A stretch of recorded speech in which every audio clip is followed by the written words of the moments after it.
up 9 points on a playoff berth with 26 to play. The math is starting to look good, but that's a huge game tomorrow night, and it just gives somebody on a weekend where it's the NBA All-Star break, and we'll talk about those things. Football's over. It gives you something locally. It's a big game tomorrow night. It is. It's a big game. I mean, I don't expect the Devils to make the playoffs at this point. You don't? No, they have no goaltending. They have talent. They just don't have goaltending. What about Islanders, who are 1 point behind? The Islanders are interesting because they're run by Lou Lamoriello, who always ends up going and trying get to something. Make something. So yeah, they're a different story. Last year they went and got Brock Besser before the deadline. So I could see them making a move and they could be sneaky, but Pittsburgh's expected to sell. Right. Yeah, Washington's just there. It's kind of like opening up for the Flyers to kind of solidify a playoff spot. I got to tell you again, Flyers saved the spring. That's horrible. Yeah, Flyers saved the spring. We're not doing that. We can't. They're going to say look. They're going to what if we go into the first week of April, where the Flyers are the team that we're saying, well, they're going to the playoffs. And we don't know if the Sixers are doing anything more but going to the play. I don't think many people would have expected that, right? No, it's wild. I mean, the playoffs is one thing, but to expect the playoffs combined with the Sixers being in a play-in game for the play-in tournament, I don't think many people would have expected that. But I didn't expect the Devils, who were a really, really good team last year, to falter the way they had. They got hot goaltending in the playoffs, and this year that goaltending just did not show up. Islanders. They put a scare into the Rangers last year, right? They beat the Rangers. And they beat the Rangers. Yeah, right. They beat them. The Islanders, you kind of expected them to bounce back and a little bit, but not so much. So for the Flyers to take this giant step is very surprising. I think everybody expected them to take a step. You're getting Couturier back. You're getting Atkinson back. Some of the younger guys take a step. You're expecting them to take a step. They've taken like 5 steps. Yes. It's exciting stuff, and so you'll have Flyers hockey tomorrow night on 97.5 The Fanatic as the Flyers and the Devils in the outdoor game. We'll talk to Tim Saunders coming up around 9:20. He likes Pat, doesn't love him. Doesn't love him. He likes him. I don't know about that so much, but I heard he likes you. He tolerated me. Coatsy loves you. Yeah, Coatsy liked me. Coatsy loves you. Timmy tolerated me. Timmy, I think, just put up with you. So we had some interesting discussions yesterday on 97.5 The Fanatic. And obviously a big story that everybody's been talking about is Hassan Reddick and the idea of whether Hassan's going to be back, whether he's going to find a trade partner, whether the Eagles really want to pay him at all in the first place. Tim McManus joined the best show ever, and he was talking about it. And he said, don't be surprised. He could be on the move.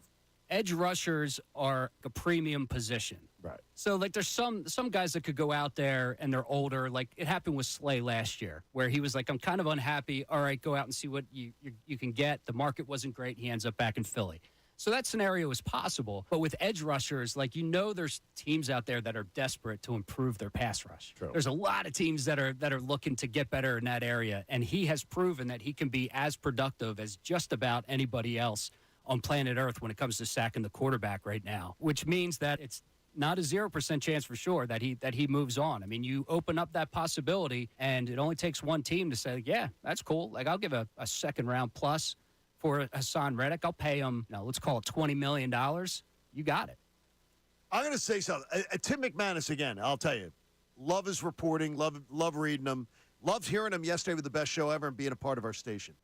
There ain't any way the Eagles are getting a second round plus for Hassan Reddick. They're not getting second round plus for Hassan Reddick. And look, I'll eat my words. I'll eat my words if it happens. Not when somebody's going to have to pay him $20+ million a year in a big money extension if they trade for him.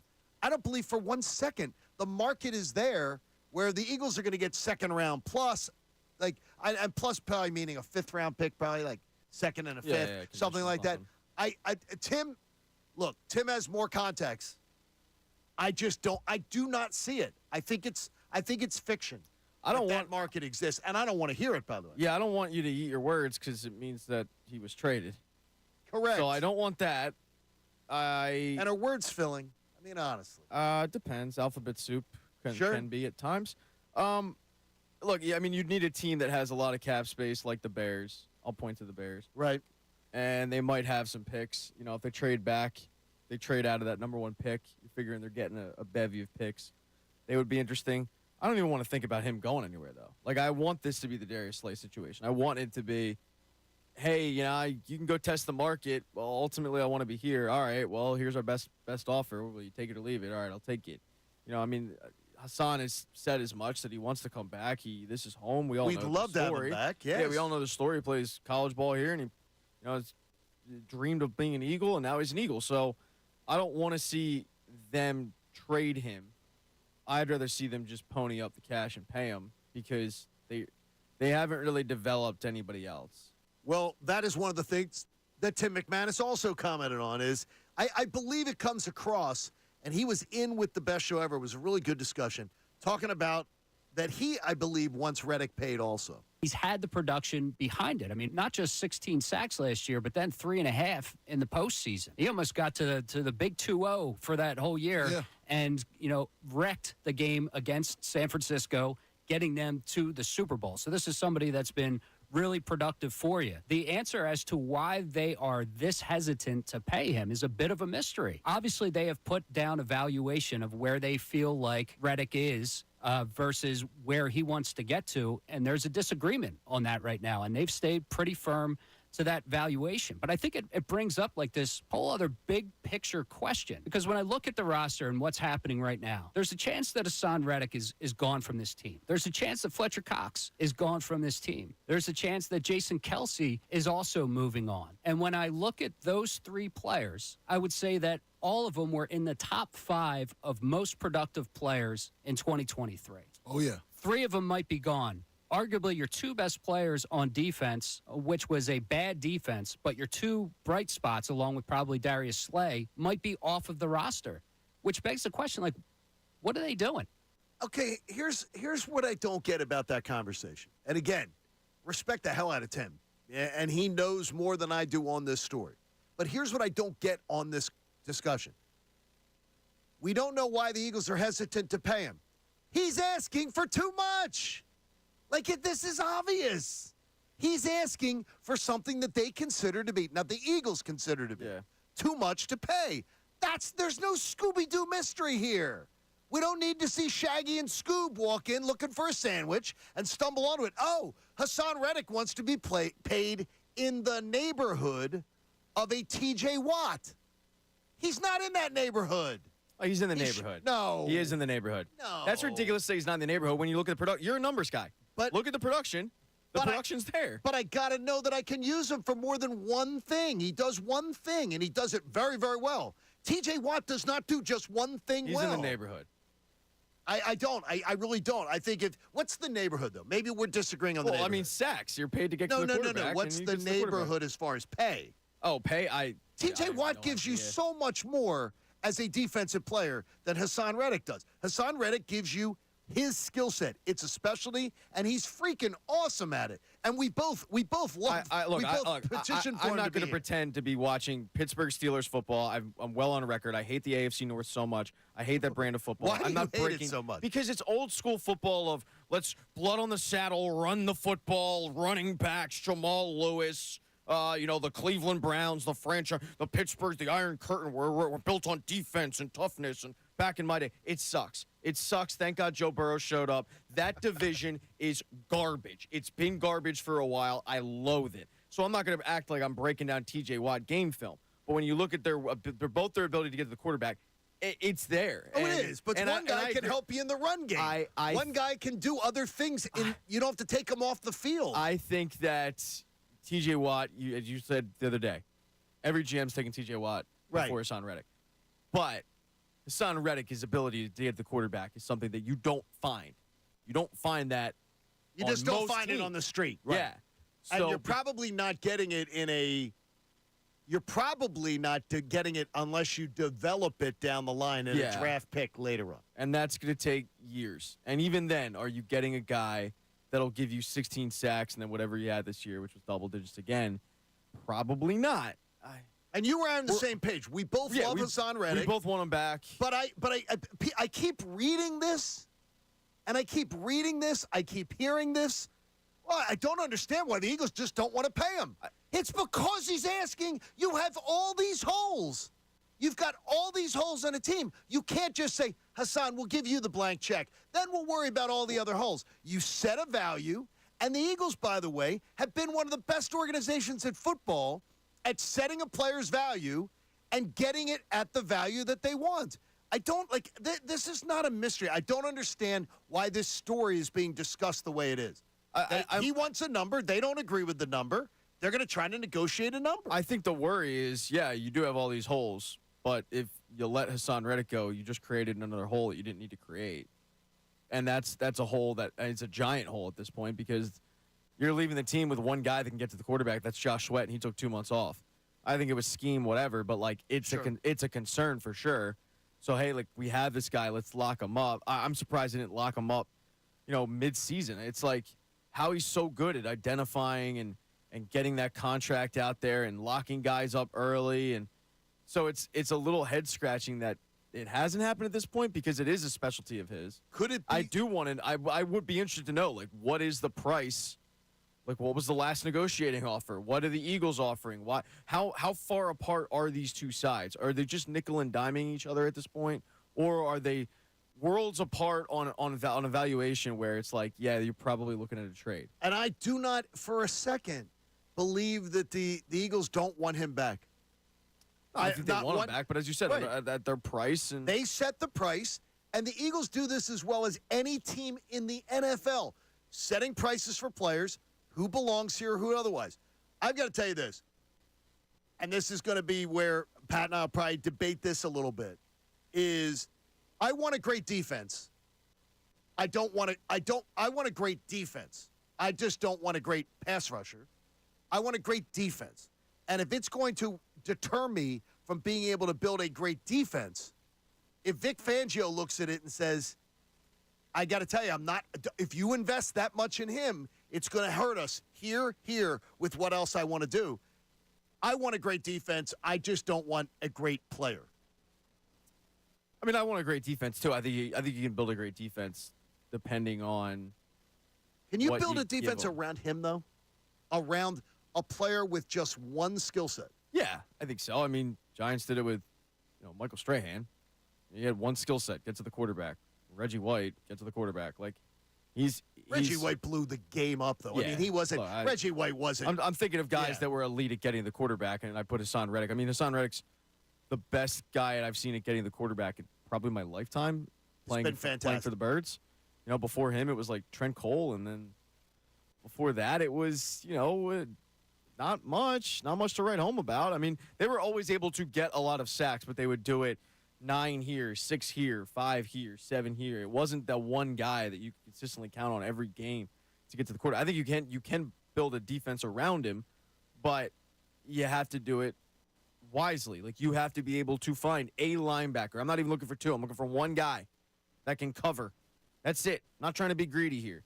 I mean, if you go out there and you find one linebacker, competent linebacker, and a safety, I think you're good, honestly. It gets much better. I think Bradbury's better. Bradbury's better. Yeah. Slay's better. Everything's better. Yeah, you're getting to the quarterback at that point. Josh Sweat isn't going to go 2 months again without a sack, you figure. You get some complementary pieces in there. If Nolan Smith can, just focus on being an edge rusher and not the crap they had him doing last year, like it could be a quick turnaround with this defense where you go like, wow, I wasn't expecting that. Jordan Davis needs to take a Are you saying like back to competent? Back to competent. Yeah, that's. I mean, at this point, that's all. 12. Yeah, that's all we're asking, right? Yeah. Like, that's we're not looking for a number 1. Hey, if you want to jump in with us on this, it's early on if you're awake and ready to go. 610-632-0975. We'll have more coming out of Phillies camp, too, where the discussions of Zach Wheeler and a long-term commitment. And again, a strange thing surfacing that raised Pat's eyebrows yesterday. And they're well-groomed eyebrows. John Kincade Show, 97.5 The Fanatic. Fanatic Sports Update. A near comeback win. I'm Brendan Gunn, and this update is brought to you by PJ Wheelahan's Dine and Donate Nights. Host a Dine and Donate at your local PJ's and earn 15% back for your organization. Go to pjspub.com for details. The Flyers' 4-game winning streak came to an end last night with the 4-3 overtime loss to the Toronto Maple Leafs. The team battled back from a 3-1 deficit, scoring 2 goals in the final 6 minutes to force overtime. Unfortunately, the Maple Leafs' William Nylander put the game away just 54 seconds into overtime.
Gunn shaking his head.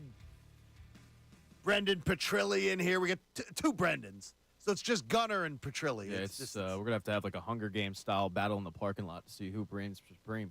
Well, I think Gunner is just Gunner. I mean, that's easier. You That's can fair. just do that. No, I want to see a battle of the death Well, that personally.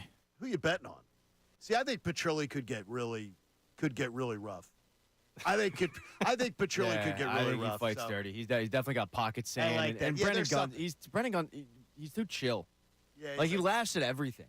he's You say It's like funny. you ask him like, oh, like Yeah. how's your day going? He's like chuckling. Like he's is. not built that way. He's not built to fight to the death. So I'm taking like Petrelli's like a minus 450 favorite in this fight. Hey, 6 a.m. sponsors, Bradford White Water Heaters. Bradford White is here for the pro. You may need it from the looks of things. Now I'm seeing like 3 to 5 inches for where we are out in Landview. That joke writes itself. I'm not going to touch it though. it Is it hitting gonna like be- New York and New Jersey? Like, is it going to be snowing for the game up there a little bit? It looks like it will be. That'd be pretty potentially. cool. Well, it's going to be fast moving through here.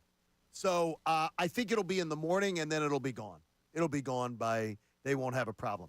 Look, it's the story of Hassan Reddick started the show today. You heard from the great Tim McManus yesterday with the best show ever. That's really good. I love having these guys in and being able to kick around like that. That's good conversation. Yeah, I agree. And Ian wanted to join us on it. Ian, good morning. You're on the Fanatic.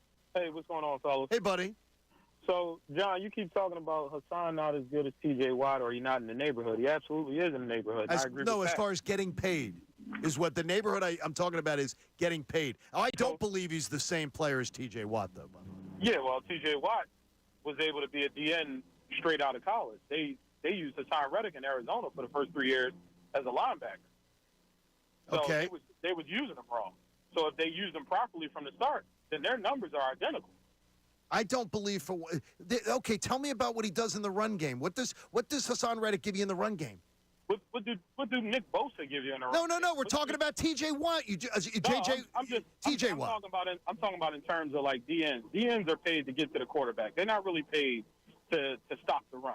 Defensive tackles. Yeah, but are what paid if they to stop the can? run. What if they can help you in that? No, they all do help you. Hassan Reddick helped you against Oh, San come Fran. on. Come No, on, John. no, I think he helps you. I think you're being Ian. a little unfair. Ian, I love Pat and I literally petitioned for Hassan Reddick to be here. He's a Yeah, tempo owl. I love him. I love him.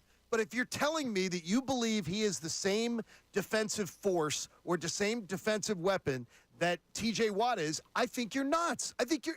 I just don't think you're watching T.J. Watt. Yeah, I think you need to go watch T.J. Watt a little more because his specialty is rushing the passer. It is. That's it. It's like, I need to go watch TJ Watt more. I'll throw hands up because I can't stand watching Pittsburgh. Now, so I don't watch listen. them Let me all. ask you this, John. Okay, go on. I mean, he had He had 8 more sacks than him this year. That's significant. He almost doubled. I mean, not almost doubled him, but like 75%, 80% more sacks. Yeah, just that alone. And they were dropping Hassan Reddick in coverage, so it's No, not the same at the guy. end of the year, they did do that in a couple of games. They did it in the beginning of the year too. He talked about it. So, but let me ask you this. Let me run this past you real quick. Okay, So we signed him for 3 for $45, which is $15 a year. Right. If he wants to get up to 21, which is another $6 million a year, would you sign him for that? Because I would. Sign me up. I think I'd go. I think I'd be willing to go 20. I would. Flat 20. Yeah, I'd go flat 20. I'd go 21. All right. So, I mean, I don't like. I'll I go don't. 21. I'm is, with that. is Let's that? go But 21. but the only thing is people are saying, what's the holdup here? Why don't the Eagles want to pay him? Because you're not finding out what what Hassan Reddick's asking to be paid. We don't know, and when we find out what he's asking to be paid, it may be ridiculous. And it might be, but without him, we ain't getting no sacks. I'm gonna tell you right now. Okay, is T.J. Watt? T.J. Watt's paid $28 million on average a year.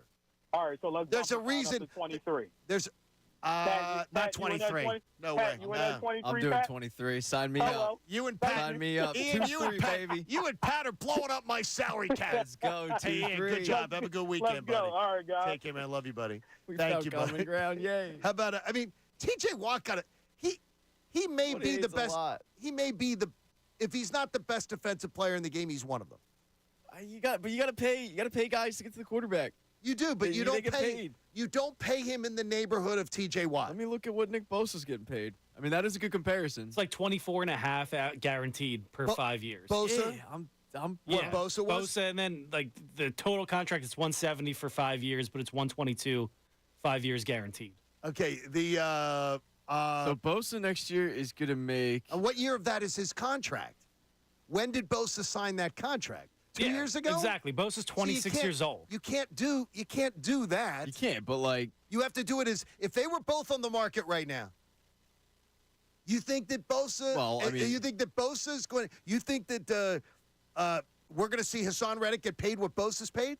No, because one's 26 or whatever, 27, That's another reason why. and one's 30. That's another reason why what you pay a guy matters. It does, but I'm like, okay, so you don't pay him whatever it is. I So say you got 20. five, If you said 7. 2021, I am all in. Ink it.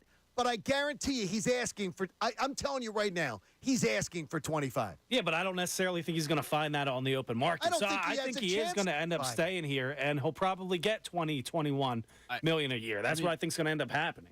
Looking at Nick Bosa, his average is 34 million a year. Well, yeah. Well, Nick Bosa's the better Bosa, right? That's insane. Yeah, Joey Bosa's only played 9 games the last 2 Exactly. years. You can't count on Joey Bosa the same way, but I believe Joey Bosa would get paid more than Hassan Reddick. Hassan Reddick standing there in the defensive player store, and you got that. I think more people are taking either Bosa off the shelves. I think because he's a bigger name, but I would definitely take Hassan Reddick over Joey Bosa. I would trust him because he's reliable. I'm taking Hassan over Joey. Yeah, for sure. He's reliable because of that. Yeah, 18 and a half sacks and an NFC championship game record just doesn't fall out of the sky. Like we haven't, like Pat said, I've never seen a player like him in my life coming off the edge. Yeah, and I Joey's feel getting so- 27 million a year. As you say, coming off the edge. That is good. You're absolutely right. You haven't. You haven't in your lifetime. But you can see we've had game wreckers in this franchise that just do so much. They don't just hit Hassan, and I'm trying to say, I do not want to disrespect Hassan Reddick. I love the fact that he's here, and I want him here. But Hassan Reddick is one specialty, one thing he does help you in. He does not set an edge. He cannot set an edge. It is obvious. So you can't get that. He doesn't help you in run support. Can't tackle anybody with that in the run game. So, I mean, it's that You're too quick to side with the Eagles with this. Like, and that's my issue. Is like we don't Okay, know. go on. We don't know what the contract is. We don't know if Hassan Reddick is asking for 21 million. I'm in. But No, that's I'd the be thing. But in. we don't know. So you're quick to go, I'm going to side with the Birds instead of the player who's been productive. And you're right. He does one thing. He does one thing that only maybe 2 other guys in the NFL can do. And that is consistently get to the quarterback, wreck games, wreck quarterbacks, wreck seasons. You gotta pay for that. You gotta pay a premium for I that. get it. But the thing is, we don't know what he's asking for. So why are There you ain't so any- quick to side with the Birds? Because I do know that if it's 20 with the escalation in next year's salary cap too, I guarantee you the Eagles would consider 20. I'm telling you right now. We don't know. I will tell you he's asking for 25. I don't know what Brian Dawkins was asking when he left for Denver. You know, I mean, was it that much? What No, was Brian? I gotta- 32? I gotta look. I mean, Is he 32? well, see if you can Joe see that, Banner Connor. decided he was washed, and we can just go with Rashad Barksdale. So let's go with that. C.J. Gaddis. Ugh, I'm so Are you pissed trying off to bring about it. back PTSD for I'm everybody? but like my point is, like sometimes they do get it wrong. Sometimes they do overthink the room. Sometimes they do mess up and they do let players walk and they make the wrong decision. And sometimes it works out for them, but other times it doesn't. And when I see a guy that can consistently get to the quarterback, I'm not saying give him a blank check, and I don't know. And maybe he does want $30 million, and that's what he's asking. And I hope that eventually, in a couple days, we're laughing about this and we're just like that, right? We're I don't enjoying a tend to contract go, extension. Well, we might be. You might. You might sit there and see that he's getting paid $18 million, and you go, all of a sudden it comes out of. Here's what I'm going to say to you right now is that I think as much as you say, well, why are you so quick to side with the Eagles? I'm asking you, why are you so quick to side with Son when you don't know in any way, shape, or form what he's asking for? Because I think when you have that production, you deserve to get paid. Yeah, but you have to. What is he asking for? Until I know what he's asking for, I can't say, you're right. I agree. Hassan Reddick deserves a raise, a significant raise. And if you're making $15 million this year and the Eagles offer you 20 and they offer you a 33% raise, that's a damn significant raise. That is a significant raise. It's going to be interesting to see, like, whatever he signs will be interesting because it sounds like from his comments, he's willing to give the Birds a hometown discount. I think that's the way it sounds also. So it'll be interesting to see, like, if he were to get traded to a Chicago, and I'm just using them because they have a ton of cap space, and they created more yesterday. But if he were to get traded to a Chicago, I think he probably is getting paid 27, 28. Oh my gosh. That would be absolutely absurd. But that's what you pay premium guys to get to the quarterback. I do, but if I'm paying the premium guy in the sport, TJ Watt, if I'm paying him that money, there's no way I'm paying Hassan Reddick the same money. It's ridiculous. I mean, not the salaries same are only player. going up. I mean, I got you. Yeah, you're right about that. You are right about I see that. guys in Major League Baseball getting more than $25 million that aren't as good as Bryce Harper. It's just the way it goes sometimes. And I wouldn't be surprised if TJ Watt looks around, or his agent, I should say, and goes, "Yeah, we're renegotiating. Should we renegotiate? This is ridiculous. I think What are he we has doing to. here?" I think he's going to have to wait a little bit though, till Just hold get out. that money. Yeah, I'm not really feeling training camp this year. Yeah, I don't really feel like it. Hey, we got a lot going on. Obviously, it's NBA All-Star Weekend. It's NBA All-Star Weekend. It means nothing to me. Pumped. I'm just being honest. You're pumped about it. I can see it. Now here's the bad thing, Pat. I used to be. Really? Well, you see, you weren't around when NBA All-Star Weekend began. No. NBA All-Star Weekend used to be a huge thing. It used to be a spectacle. The dunk contest used to matter. The biggest stars in the game participated in these events. Those contests, those Saturday night games, that was must-see TV. And I'm telling you, from every bar on the main line, I'm just using bars on the main line, just going back to my database, like being in a bar like Kelly's. I remember NBA All-Star Weekend, being in Kelly's, right there off of Villa Nowhere's campus. And that every TV in the place was on the NBA dunk contest and everything. And I'm watching a dunk contest in a bar with men, women mingling, music playing and everything. And every single TV had the NBA dunk contest on. What year are we talking? I'm guessing, I'm guessing 90, 89, So I would bet something like that. I'd bet a lot of the TVs now will still have the dunk contest on. But the other TVs But will have nobody other will sports. know who they are. That's part of the problem. The other Yeah. part is we just have more options. Like, you're going to have more channels that you can turn to and go, I want to watch the Flyers Devils. I want to watch MMA. Well, I'm hoping they're listening to 97.5 The Fanatic, hopefully. Yeah, but like, I want to watch college hoops. Like, you weren't able to do that in 1990. It was like, hey, if you want sports tonight, you kind of got like two Well, options. there was maybe. always college hoops on. Yeah, I mean, you got college hoops a was couple always there. options, but that's about it. I'm with you. Like, it lost its luster after the big name guys stopped doing it. It's like I can't get excited over Jeff Green blowing out a cupcake and then he's cut like 3 days later. That just sucks. And the Mac McClung story is awesome because he was a G League guy, and you talk about a guy getting paid to do one skill set. But it was awesome because he was from the G League and everybody else were like, NBA players. So it was just cool to see a G League guy beat all of them. I don't know how many people are going to be really heavily invested this year. In watching Jacob Toppin. No, I'm not. Jacob Toppin is one of the four players. Not interested in that. Nobody on the streets could tell you who Jacob Toppin is. Yeah, I'm going to have to Google that name. How about Jamie Jaquez Jr.? Jamie Jaquez Jr. Yeah, He's all right with the. He's all right. Yeah, he's good. No, but I mean, he's not. He's I good, but don't he's think not. of him as a dunker. He's not No, a neither do household I. name. No, I don't think of him as a dunker. Now, That's the problem. Now, thank you, Jaylen Brown, for participating, for actually caring about trying to sell your sport, which is what the biggest names in the game did. The Dr. J's, the Dominique Wilkins, the Larry Birds, they used to care about selling their sport, and they didn't care that they were the biggest names in the game. They participated. Well, that was probably at a time where you had to sell the sport. Yeah, I was about to say counter to that is They built what these players ascended into, but then these players don't want to help sustain what other players built for them. Well, see, I think that's where we're going to differ because I think that the players now, the NBA is so large that they don't have to sustain anything. It's already a juggernaut. Like, it's the NFL and the NBA to me are separate from Major League Baseball and the NHL. Yeah, and then the NBA guys, they're worldwide stars compared to the NFL. Yeah, People in China know LeBron. They don't necessarily know a Jalen Hurts. That's it, Wait till the Eagles play in China in 2026. and that's one of the reasons though why they are trying to get out there and grow the game with these other games. But what people I don't think recognize is that the NBA All-Star Weekend and the skills competition, all that was started because of the fact that the NBA was like fourth in the pecking order, and they needed something to kind of bring the crowd in. That's where you get the dunk contest, and I think it was started by the guy who was the GM or the president of basketball ops for the Warriors that just retired. He just left. So you think he? But I remember seeing a Real Sports thing about like that was his baby, that was his idea, and he came up with it at a time where the NBA was on tape delay and they weren't very popular, and it brought stars to TVs that necessarily weren't checking it out because it's like, oh, I can see Dr. J dunk. Those guys had to grow the game.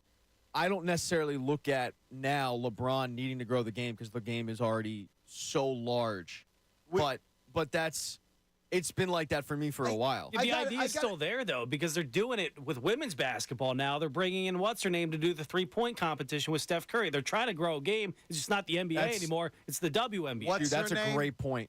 What's her name? Is that what you're telling? What's her name's being brought in? It's a little disrespectful there, Brandon. I can't remember her name off the top of my head. What's No, her I mean, but name? you go, what's her name? I mean, she's in the 3-point Hey, contest. Mac You can't- McClung will be back to defend his Sabrina title. Ionescu, right? Just I think it is just her. rock a Bing search, bud. I mean, before you Mac- pop the mic on. I mean, Mac McClung kidding, by the of way. the Osceola Magic. Yeah. Shout out to the Osceola Magic. I mean, it's pathetic that you have a G League guy. I love it.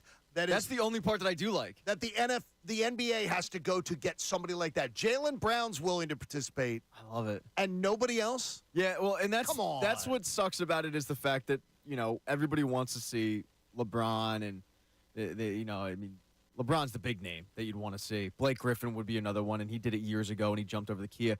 The other thing is like, has the dunk contest kind of just lost its luster because we've basically seen everything? Like for me, the moment that I was out in the dunk contest, I'll never forget, was Nate Robinson trying 75 attempts at one dunk. He finally got it. He won the damn thing. They've since changed the rules where you can't have unlimited attempts. But for me, that was the moment where I was like, all right, I'm done. Okay, well, wait. Like, I kind of saw everything at this point. I got what you're saying, but let me ask you this: do you watch the home run derby? Not really anymore. See, I don't. Not really. And I and don't they've take changed, much of an interest in it. they've changed the rules in that. And I think part of the reason why I don't watch the home run derby necessarily is because of the Phillies' success. So for me, the Phillies' success when I was younger growing up was Bobby Abreu. Like, that's what I hung my hat on. I knew the Phillies weren't doing much, but damn, I got Bobby Abreu, and he's in the Derby, and he's my guy. And then Jim Thome's in the Derby, and then Ryan Howard's in the Derby.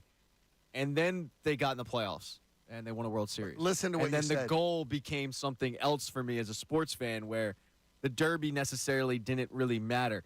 I don't know if Bryce Harper as a Philly or Kyle Schwarber as a Philly, like Kyle Schwarber wasn't in a couple of years, I didn't really care. Listen to what he said, though. And there was Jim Thome in the home run derby and Ryan Howard in the home run derby. And then there's Pete Alonso now in the home run derby. Some of the biggest stars of baseball tried to sell their sport. But think about what we said. The NFL, the NBA, they're in a category on their own, and then it's Major League Baseball and the NHL that do have to grow their game. I would look at it this way, it's great. People talk about the NBA, and it's nice. It is an international game. But it still is. It doesn't get – you add every single game of the NBA Finals together, the amount of eyeballs that are on it in this country, the people in where it lives, is still nothing compared to the NFL. Nothing. Well, no. I mean, look, the NFL, we've talked about, owns days of the week. Yeah, it does. I mean, legitimately days of the week. They just own it. You could add 3 finals games together, and it would equal one Sunday afternoon 4:25 start on CBS of a regular season. Yeah, but that's comparing like Taylor Swift to Olivia Rodrigo. It's like, they're both great. I like Olivia Rodrigo.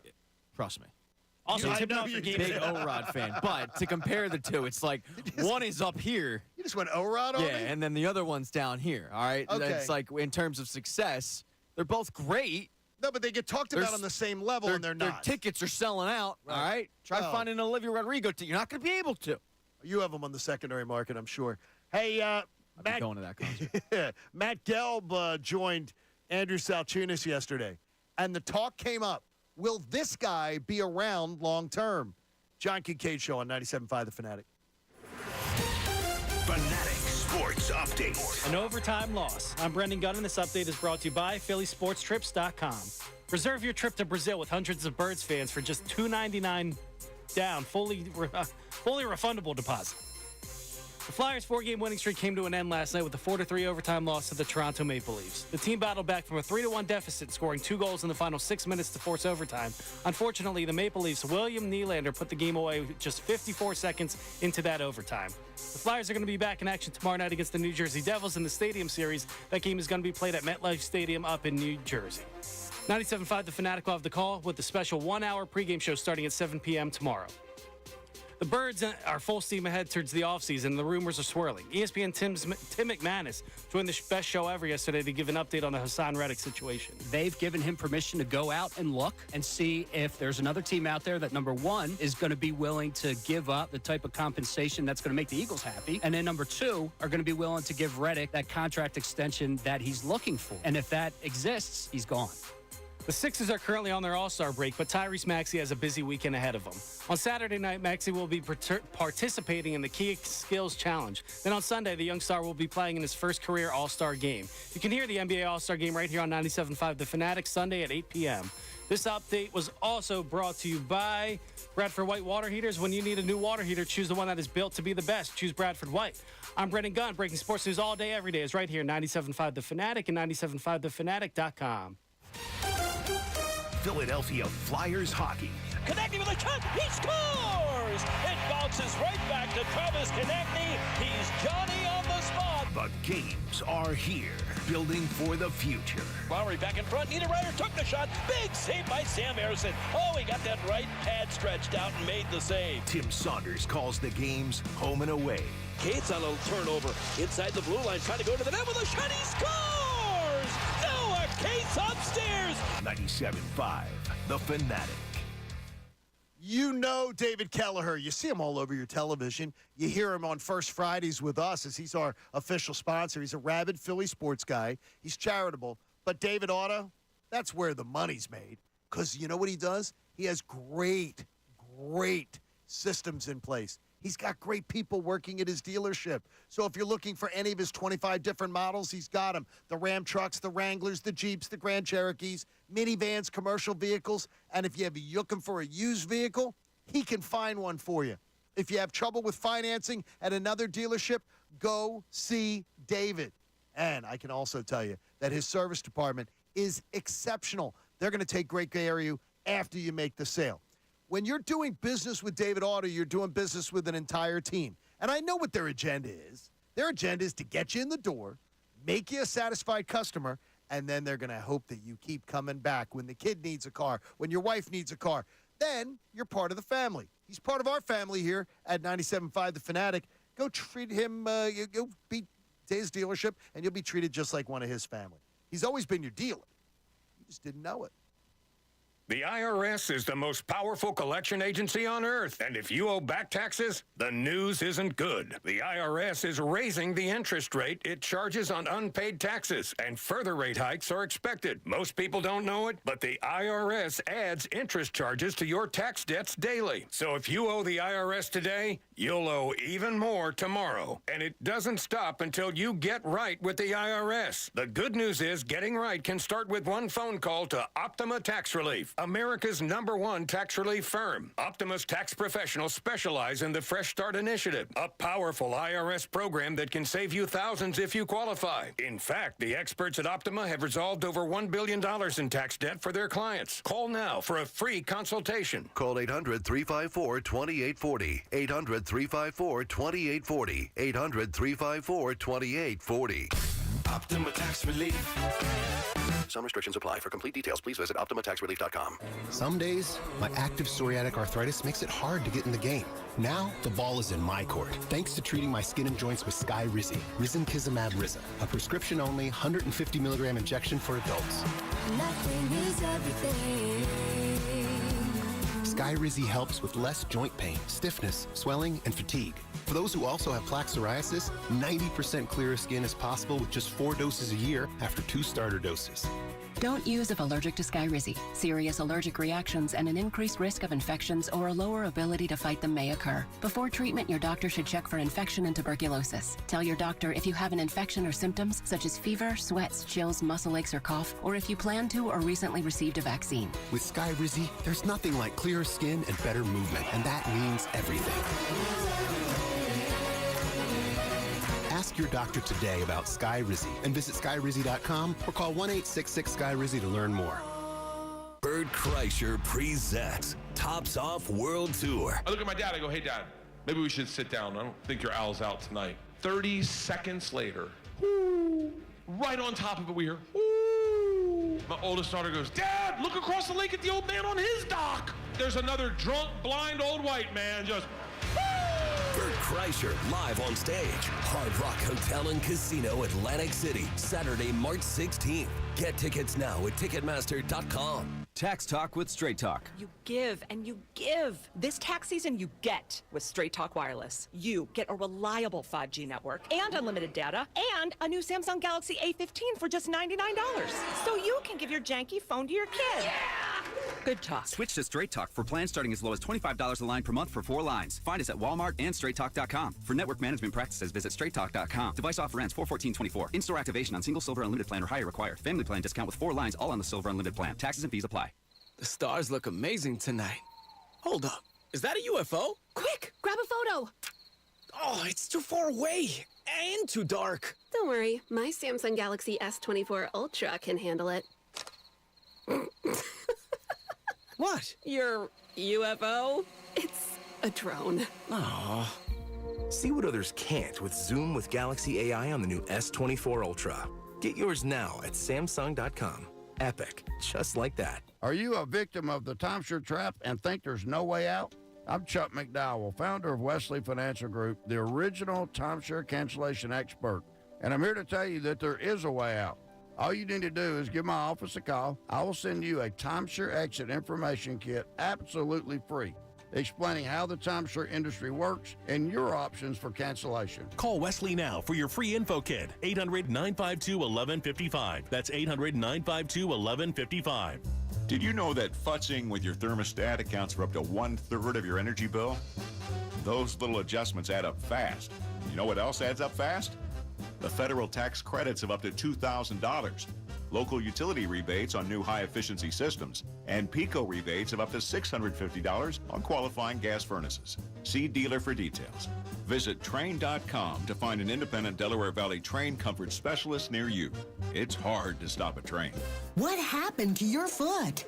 Slipped and fell in front of the grocery store. They hadn't even shoveled their sidewalk. Someone told me I should demand to speak to the owner. Forget that. You should demand Rand. What? You know, Rand and Mike Spear, the accident lawyers, they've won over $750 million for their clients. Here, let me sign your cast. You signed at 1-800-90-LEGAL? That's their number. You can even start your claim online at randspear.com. 1-800-90-LEGAL. Thanks. WPEN and WPEN HD1 Burlington, Philadelphia, a Beasley Media Group station, broadcasting live from the Comcast Business Studios, powering possibilities. 97.5 The Fanatic and 97.5thefanatic.com. The John Kincade Show with Bob Cooney and Pat Egan continues. 97.5 The Fanatic and 97.5thefanatic.com. Fanatic Fridays are presented by Pump Man Philly. Oh, I love it. There you go. With Bobby out, I didn't know. For 24/7 emergency repair or pump replacement, count on Pump Man Philly. The guys to know to fix your flow. Can't force a pump. You just Can't force do it. Can't force it. Gotta be feeling it. By the way, Bob, just so you know, Bob still feeling under the weather, and he made the intelligent decision to stay home today. Scumbag. Yeah, but I greatly appreciate it. I don't. As someone who 2 weeks from now is getting on a plane to go to Punta Cana, and I know that Andrew's getting ready to get on a plane to go away, don't get other people sick. It's really not a hard thing to do. If you're hacking up along and stay home. Just stay home. A lot of people are sitting there questioning Bobby's toughness today. That's all I'm saying. Well, Bobby's tough. It's just that he tried. He sent out He did try. topics, and it looked like he was coming in, and then, as you said, he made the intelligent decision yesterday. And I called him after the show, and he didn't sound good. And I was like, dude, take another day. Like, it's fine. All right? Like, we're not working on the rig, man. Like, this isn't that hard of a job. You can take a day. I had an idea for later. Pat Egan presents one of Bob Cooney's topics as Bob Cooney. Oh. So you can look at the sheet, figure out a topic, and you're going to present it. But you got to do it from Bob's point of view. Yeah. Present it the way Bob would, and we'll have that coming up a little bit later on in the show. Okay. Okay. Matt Gelb joined Andrew Salchunas yesterday in middays here on 97.5 The Fanatic. And look, everybody's getting a little anxious about Zach Wheeler. I had a baseball executive from another team yesterday, who I'm close with, say to me, don't worry about the Phillies and Zach Wheeler. Honestly, I wasn't until you said that. That is exactly what I was told. Don't worry about the Phillies and Zach Wheeler. This person is of the 100% belief that Zach Wheeler and the Phillies will come to some sort of agreement. I wonder what he gets paid. That's what I wonder. Yeah, Hassan Reddick and him were at lunch yesterday. Yeah, right? It made me concerned. Hassan flew down to Clearwater. But I didn't want to give him that contract when he signed with the Phils. And I talked about it yesterday. I didn't like the splits. It's one of my great all-time bad takes. And he ends up proving to be the ace. Yep. But at the time that they signed him to that, they overpaid because they were paying on potential and they were paying on those splits becoming full seasons. Luckily, it happened. And now it's a bargain. It goes from being an overpay to a bargain. At this point, like, he's going to want market value, and market value is very high for an ace pitcher. It is. So I wonder ultimately what that contract looks like. I mean, what did Nolan get per year? I was so mad at the what? I was so mad at the contract. Was it 20? Gosh, I'm drawing a blank. I will rock a Bing. You can do a Bing search on that one. I think like 25, 24. 24. It's 24. 7 years, 172 million. All right, so maybe he'll take 27. I think Wheeler's going for like 30. I think Wheeler's going to want 30. He's going to look at it and go, I'm TJ Watt. He's Hassan Reddick. He does, like, I need more than that. Significantly more. Disrespectful to compare Hassan Reddick to Aaron Nola. 20% more. Very disrespectful. 20% more minimum for Zach Wheeler, I think, is a good deal. And I think that, but I was told by this baseball executive, do not sweat the Phillies re-signing him. And one of the reasons that was put to me was, I believe that stadium in South Philly is going to be packed all summer. And John Middleton. So money's not an issue. John Middleton is a guy who has shown you pack the ballpark, support his product. He's going to spend commensurate with that. Yeah, commensurate with that. I've mentioned it before. We have really good owners in this city. Yes. That actually will, like, invest in the product, and it seems like winning matters. And if you want to put Josh Harris, as like a question mark with that, Josh Harris realizes that if he wins, he makes more money. Yes. But with a guy like John Middleton who grew up here, that guy wants to win because he has everything. So at this point, like, he just wants trophies to be able to go and brag to his billionaire buddies. And I love it. Like, I love the fact that he will invest heavily and not be one of these owners. And there's a lot of them in Major League Baseball. I think more than any other sport, Major League Baseball is the epidemic of it, of owners that go, oh, my God, I'm poor. Like, we're seeing it in Oakland. You're crying poor. It's like, but I can see you're worth like $1 billion. Like, you're not poor. You're not clipping coupons, man. You want a stadium, you want it for free. Like, that's just be Do you transparent. clip coupons anymore, or do you just put them on your app?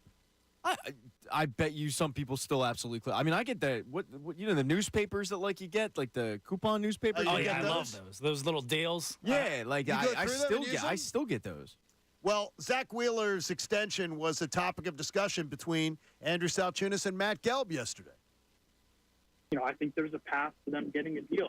I know I said the same thing last spring with Aaron Nola, and look, I mean, they ultimately got there probably 8 months later than I think they thought they would, but they found ground in the middle, and they got an extension done. And I think they can do something with Wheeler this spring. I think it could be a shorter-term deal than the ones that they've signed their other big money contracts have been these long-term deals, but Wheeler's, going to be 34 in May, and I think he's interested, and the Phillies are possibly interested in more of a shorter-term one, maybe like a 3-year deal somewhere around there with a higher annual salary. And, I mean, the guy has pitched like one of the best stars in baseball since joining the Phillies, and I think it's time to pay him that way and make sure that he doesn't get to free agency. He's a huge piece of what they're trying to do here. Okay, interesting comment there to say he thinks a shorter-term deal could that's what I come. noticed. A little surprised by that. Me too. I want him 4 with a mutual option for a 5th.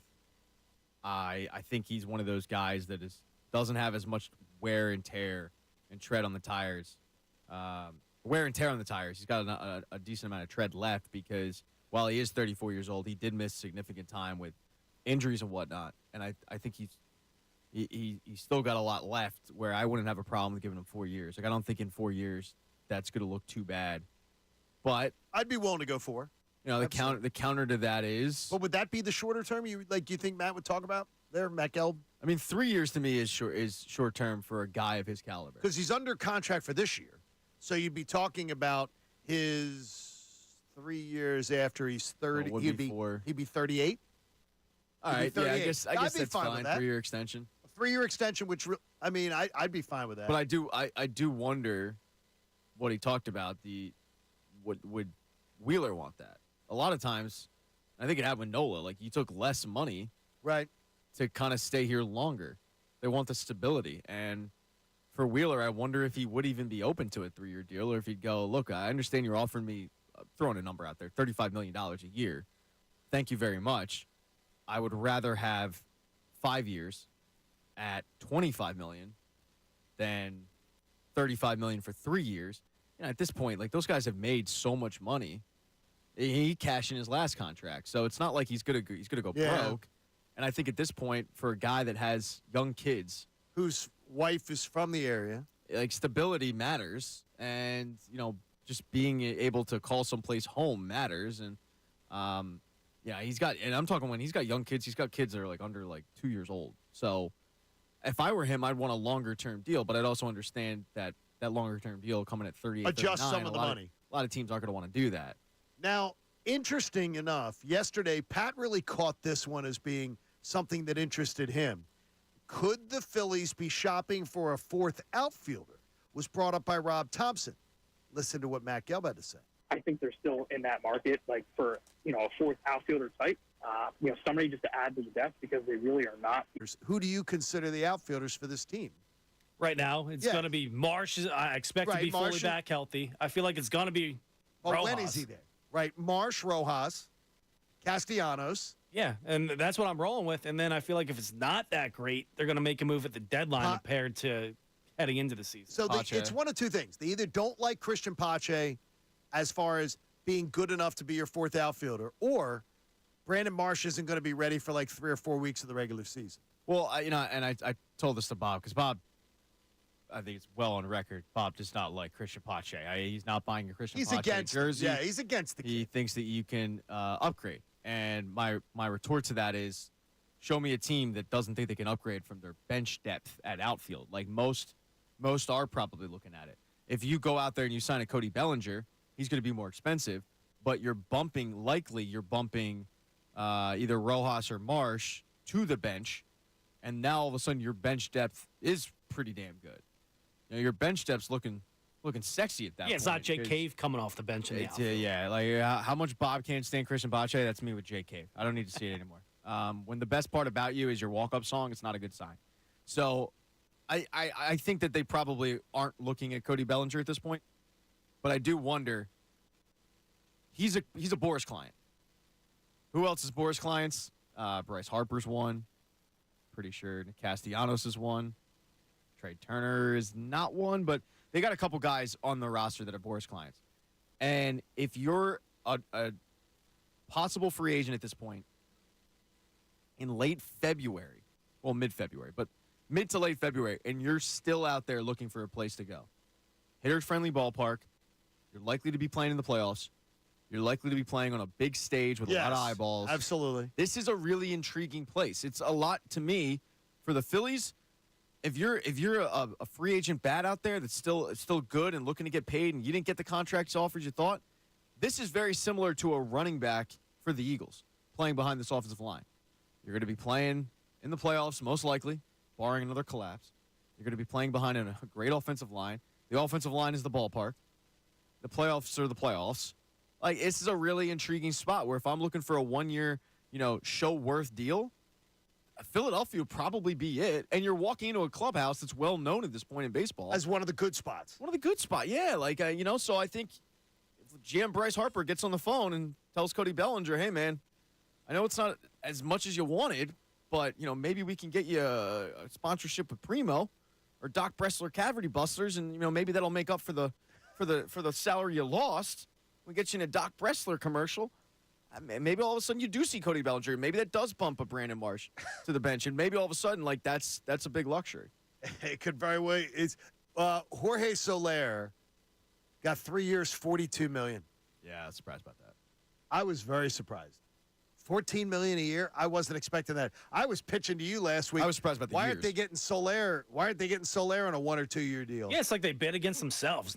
Allegedly, no one else offered him more than a 1 year deal, and the Giants come in with a 3 year deal. Like, he's a solid. But the Giants, not to cut you off, the Giants have to do that because the Giants at this point have been trying. They've been trying to nail repeatedly. Yeah, like Aaron Judge, a power bat in there. Yeah, and they've struck out, and the only guy they haven't struck out with is I think the Japanese MVP, Jun-Ho Koo, maybe? You made up that name. I got to look it up. Like, he's the guy he was their big free agent signing. He could be great. We don't know. But that was the guy and they had to overpay him because they had struck out on so many guys. So when you're the Giants and you don't play in a very, batter-friendly ballpark, you probably do have to go out there and give a 3 year deal as opposed to, most teams going 1 year deal. I mean, at this point, most teams know if they're contending or not.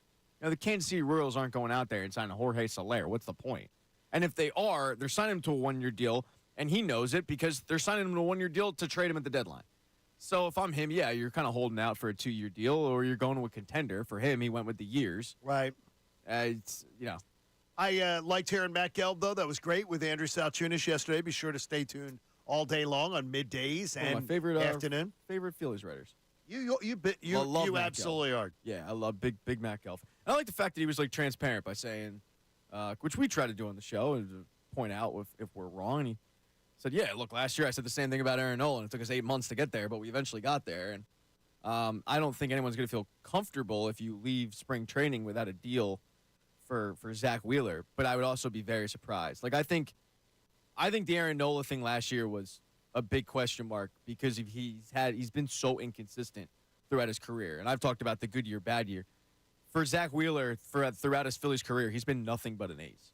It's now you believe that Jordan Montgomery is in the crosshairs. I do. Okay, what's giving you this indication that you're because you sound almost a little confident about it. So the big thing for me is yesterday John Heyman went on his podcast for the New York Post, and well-known MLB insider, has a lot of connections, and he said it just seems like the Phillies have like one more move in them. And we've kind of been hearing this throughout the offseason. Right. The Phillies have one more move, but as we just a little bit discussed, it doesn't really make a ton of sense just because where do they play?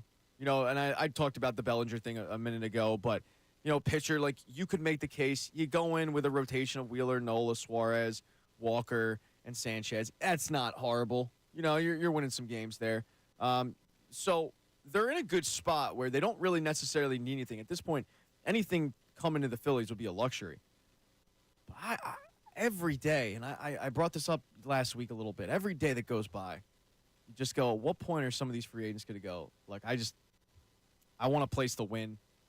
And I talked about with Bellinger a minute ago. That's a good spot, good locker room, playoffs, good leadership. I can get paid for that 1 year, and I could prove myself. And if I can do it, and as a pitcher, if I can do it in Citizens Bank Park, that's going to go a long way. Because at that point, I've done it with the Yankees. I did it with the Cardinals. I did it with Texas. I did it with the Phillies. I can reset the market a little bit. I can come back.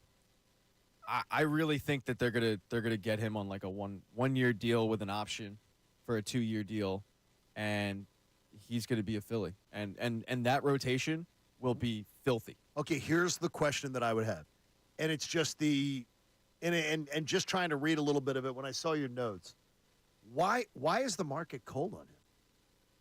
I don't know, and I don't think it's necessarily. Is he holding for too much? Is he asking for too much, and he's priced himself out of the market or something? Best way I can describe, I think, what happened is he is Dennis Schroeder a couple years ago when he got offered a large contract by, I want to say it was the Lakers. It was Lakers. He turned it down. No, it was Boston. Wasn't maybe? it with the Lakers? I thought. But he signed with the Lakers. Yeah. And it was like he left like $70 million because he thought he was going to get paid a lot, and him and his agent they just messed up. And his restaurant had fruit flies.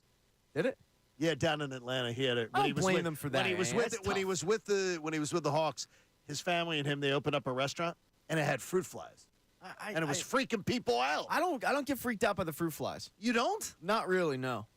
But then again, I got a sweet tooth. Like I speak their language. Okay. So anyway, I think he wanted a lot, and then all of a sudden start to dry up, and next thing you know, you're like, ah, crap. What am I going to do now? And you're still kind of holding out that somebody goes down.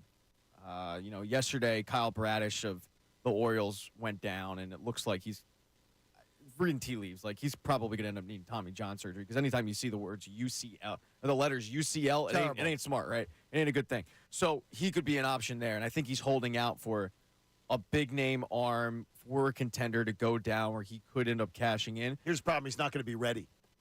And if he doesn't get into a team soon, he's not going to be ready. Well, we're going to need one of these stupid Ranger Suarez situations where you're like, oh, well, we'll have him ready in May. Maybe not. I mean, he could be throwing. Yeah, but that's still, those teams are so anal retentive about. If it comes here, though, you have Christopher Sanchez. You're not getting off of Taiwan Walker's contract. So you have 5 starters where you can, build Montgomery into the rotation. It's a luxury that you have also, I mean, as you talked about. But I think it's, to describe it, I would say it's like, you sat there and you're the person at prom who's like, you know what, I got asked by a couple girls, but no, I'm holding out hope for this one here. Oh, crap, she's already got a date. All right, well, this person's got a date. Oh, those 3 girls that asked me for, they have a date? I guess I'm going with my cousin. Is that what happened to you? I'm not discussing it, but yes. She was pretty, though. She looked good. She ended up hooking up with my best friend at the table. But like, whatever. Like, I didn't want to hook up with her cousin. Family over here. But it was a situation where I overplayed my hand a little bit. I think Jordan Montgomery might be doing the same thing. And I'm starting to think that every day that goes by, it's you, and you just discussed it, right? Like, yeah, these guys want to get into camp. They want to know where they're going. Yeah, they don't want to go. be sitting there in flux. Am I going to Arizona? Am I going to Florida? Where the hell am I going to be? So at this point, there might be an onus for him to call Boris and go, dude, just get me something at this point. What are my options currently? I'll pick and choose, and Philadelphia, I do think, would be a very enticing place. The 7 a.m. hour brought to you by the Bet Parks app. I love the Bet Parks app. And even though there's no football this weekend, I'll get in on the Bet Parks app. I'm betting on the outdoor game no matter what, because I definitely want to check that one out. Sportsbook and casino in one sleek, easy-to-use app in Pennsylvania, Jersey, Ohio, and Maryland. Thank you, Bet Parks, for being a part of the show. I would tell you right now, something about the coordinator change with the Eagles has intrigued me. And maybe not in a good way. John Kincade Show on the Fanatic. Fanatic Sports Update. Stealing a point in Toronto. I'm Brendan Gunn, and this update is brought to you by Bradford White Water Heaters. When you need a new water heater, choose one that is built to be the best. Choose Bradford White. The Flyers' 4-game winning streak came to an end last night with a 4-3 overtime loss to the Toronto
Big Scott's making it happen. Haley in here getting the YouTube going and everything after disruptions yesterday. The Texas Instruments computer that we've been using since 1980 has passed, I think. It reached its effective level. Is it running right now, or did it just completely? Yeah, we put that was the one yesterday, but we're getting a new We one. put the floppy disk in, and then it started back It up. worked. It was we good, did the so- whole, you unplug it, plug it back in. We're not idiots, all right? I mean, No, we are We idiots. turned it off and turned it on. We are idiots. Hey, Fanatic Fridays are presented by Pump Man Philly. Pump, pump, pump. Hey, 24/7 emergency repair, pump replacement. Count on Pump Man Philly. Guys to know to fix your flow. So I'm hearing, for those of you traveling tomorrow, and quite a few people saying, John, stop it with the snow talk. We got to get up to the outdoor game. I'm like, first of all, look, the snow's supposed to be done by 10 a.m. So the snow's coming in tonight, overnight.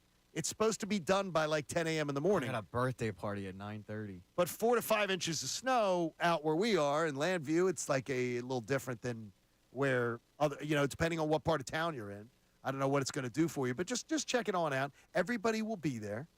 Everybody will be there. Everybody will find your way, and you'll be at the outdoor game. And if you're not at the outdoor game, you're going to listen to it here on 97.5 The Fanatic. Is that a nationally televised game? Yeah, I believe so. Yeah, it's on ESPN right now in the bottom little corner, ABC. So it'll be on ABC tomorrow night? Yep. Wow. Excellent. That is going to be a lot of fun.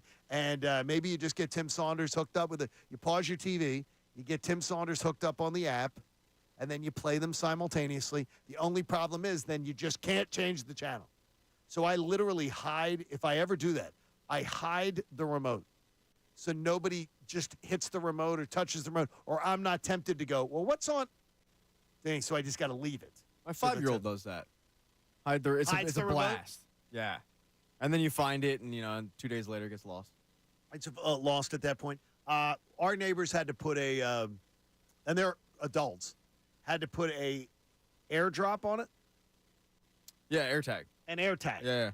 They had to put an AirTag on their remote because it gets lost. I said, how does your remote get lost?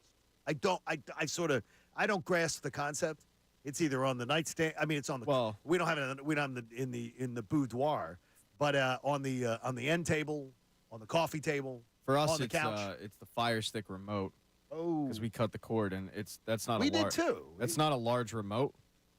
Like Roku and Fire Stick have very small remotes, so it'll be wedged between the cushions. That's a good one. ideal actually, because that's easy to find. Okay. The problem is when Jack will put it at the back of the couch, because he kind of likes to stand on the couch, and then he's a 5-year-old, so he's not going to sit Sure. still, and he'll kind of rest it on the back of the couch, And then it'll falls slip in. behind the couch, and that's no man.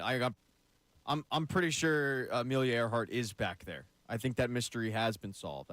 I think you can find some things. The Malaysian airplane's also back there. Like it's behind our couch is just no man's land.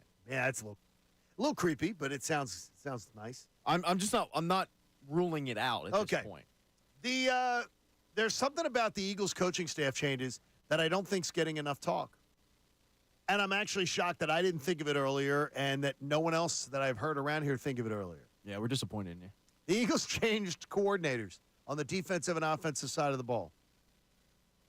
I believe only 2 other position coaches left. So I would go with what? So in other Jeff words, Stoutland and so the other special teams? no, only 2 other position coaches left on either side of the ball. Like the position coaches stayed in place for the most part on both sides of the ball, but the coordinators changed. Well, Tracy Rocker left. I saw that. They got the new offensive or defensive line coach who's like a unit. Oh man, he's monstrous. I mean, it's like there's not as much. I guess I expected more wholesale turnover, but I guess they like the offensive side of the ball. Yeah, I guess the offensive side is a little surprising. They like the offensive side of the ball. I mean, But then again, it's like, all right, so are you going to change out of the wide receivers coach, Aaron? Just to do it. Yeah, I forget his last name, but his first name's Aaron. But, like, you're not going to change out of him because the wide receivers are putting up historic numbers. You change quarterback coach. Yeah, it's funny. I believe it was Schefter or somebody else was on this show and said expect more coaches to leave because they were upset of Brian Johnson getting the brunt of the blame. And they didn't. Yeah, it's funny. Yeah, That's because maybe it's because Kellen Moore came in, and Kellen Moore is significantly better than Brian Johnson. Yeah, it's that, and you're a position coach. You can be mad all you want. You're not just walking into any other job. Like, you have to work your way up before you can say, I don't want this job. I want another job. Yeah, and we do forget the human angle of this, too. Like, you're getting paid. You're on a good team. You probably think you can turn it around. If you're on the offense, you probably have a good group. Yeah. Because the offense, as we talked about, is loaded. Right. So you're probably looking at it like, do I want to just walk away for the sake of walking away to end up in, I don't know, to end up in San Diego? Yeah, Jacksonville. Yeah, like probably not, right? Now you gotta uproot your entire family and move out. No state tax, better weather. That's I'm true. just saying. I mean, but it's also muggy. It is muggy. Humid. Oh, it's very muggy. And look, it gets humid here too. I'm not saying it doesn't, but it's just that's a whole different ball game down there.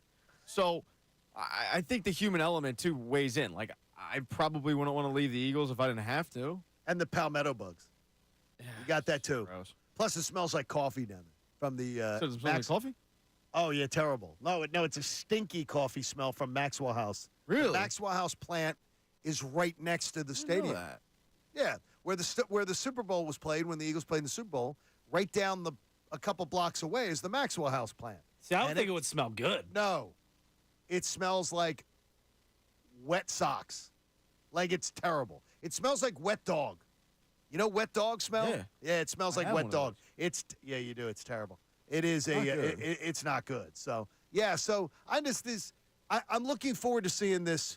I'm looking forward to seeing what Kellen Moore can come in and just create, because I am just absolutely drinking the Kool-Aid that Kellen Moore comes in and this offense goes right back to being top 5 or 6 in points scored in the NFL next year. I'll tell you what, he's in a really good spot, and it reminds me a little bit of the Flyers in the sense of Kellen Moore is at a spot where it was so bad that it's hard to screw this up again. So he's going to improve the offense, and it might not be what we saw 2 years ago. But because it wasn't what we saw last year, we're going to go, oh, my God. Yeah, this is incredible. It looks different. Yeah, and it's probably will, and it probably will be more competent. God, I hope so. And you're pointing at me because that's exactly what I will be saying. I'll be looking at it. I'll be doing the same thing. It just looks different. I'm interested. Yeah, because you're going to see, like, this crazy thing called, like, motion, and you're not going to see bubble screens. So he's in a good spot where he doesn't have to put up historic numbers. He doesn't have to be Shane Steichen 2.0. He just doesn't have to be Brian Johnson. He doesn't have to be Brian Johnson, Nick Sirianni's offense. And if he can do that, and he can keep Nick Sirianni away from the offensive meetings, he's in a good spot. I think you can keep Nick Sirianni away. You could distract him. Yeah, if you have Big Dom take one of the laser pointers and just use one of that on the wall. Like a cat? You said it, I didn't. Yeah, but just bring him in on the 4th and 1 area of the PowerPoint and be like, Nick, what do we do here? I really need your genius right exactly, here. And then he comes in, the tush push. I got it. Tush push. Make him feel good. Yeah, that's all you need. We're being very demeaning. I am. I'm being me. I'm being very really nice demeaning guy. to the He's a guy. nice guy. I'm still feeling a certain way about him right now. I am too, but I think it would be easy to keep him away. There could have been a mandate. Because remember from the press conference, it's clear that this is going to be Kellen Moore's offense. It's going to be Kellen's offense, but we're going to blend in things that we used to do and make it a whole BS. This is going to be Kellen Moore's offense. I hope it's BS. You know, like I'm hoping it is. I hope that Nick Sirianni doesn't get his fingerprints on any part of this offense. Because anytime I've seen Nick Sirianni's fingerprints on an offense, it hasn't been very good. It's been pretty one-dimensional, pretty. Like, we do forget that first year, not only was it bad, it was also very predictable. Like, they're sitting in Vegas. They run the ball that first drive. It's like, hey, this looked great. You know what they're going to do? Not run the ball again. They didn't run the ball again. Like, it was bad and predictable. Now, that brings up bad memories, too, because that's when Brian Westbrook invited you and Bob down to the VIP section. And I didn't get that text. Very important, Pat. I don't know what to tell you. Like, sometimes you get the text, sometimes you don't. It could be Westbrook with the whole Temple Villanova thing. He's a little, he's a little salty when when I make fun of the Villanova, like, Jumbotron or something. Yeah, I mean, maybe you need to look inward. He says, sit up in the upper deck there, And this is Kincade. definitely helping your case right now. You like the Jumbotron so much, look at that instead Exactly. of the Go game. look at Pat the, go and look at Bob the can go. Jumbotron. Bob and Pat coming down to the VIP section. Enjoy that Jumbotron. After they went for ice cream. By the way, were you and Bob making out this week or something? Because you sound like you're fighting like a... It's got to be something with this chair because I'm sure if you've listened to the show long enough, you've noticed it. Bob repeatedly, like first segment of the show, he's got to clear his throat like nobody's business. It is. Yeah, It's like Bob pulled a Rudy Gobert with that microphone in there, just Yeah, touching it all he's- over the place. He's fine pre-show. Pre-show, he's fine. And then the first segment, you'll see the mic go off, and you'll hear it in the background. And then he starts talking, and he's I don't know what's going on with me. He looks to the right and then goes, whoa. Like, Bob's like it's like you've walked into the lobby at a place for mom. Yeah, he starts you're clearing hearing his somebody throat. clearing their so I throat. don't know what's going on with mine. Oh, man. It's a little phlegmy, I guess. It's got to be the seat. Okay, now Bob had a topic for the Flyers, Pat. Bob had a topic for the Flyers that he wanted to share with us today about he said the other day that the Flyers are in the can do no wrong stage. And he was asking, like, how would you handle this the rest of the season as a fan? I was wondering, though, if Cooney was with us today, and we hope he's resting well at home, how would it sound if Bob was presenting that topic? Ho, ho, ho! Hey, it's Bob Cooney Claus here. How would it sound, Cooney Claus? How would it sound if Bob was presenting that Flyers topic? How do you handle this rest of the season? John, I'm so glad you brought this up. I'm so glad you brought this up because, yeah, we were talking about this yesterday. I was at lunch. with a couple friends, and we were just chit-chatting. You know, that's what we do. We're friends, and that's me and my friends. We'll talk about sports all the time, and we'll throw questions out there. And one of my friends is a big Flyers fan. You actually know him. One of my friends is a big Flyers fan, and he doesn't like Sean Couturier. But I said, look, Rock, you got to look at Sean Couturier and what he's done, and he's capped us in this team, and it's so interesting because you guys have the rules of fandom. I don't. I don't have any rules of fandom. That's just me. Okay? You're not that guy. I'm not that guy. I just don't have rules. But you guys do. And I'm looking at it like, how would you handle the rules of fandom for the rest of the season? Because me personally, I don't have rules at all. So I'm here for the ride.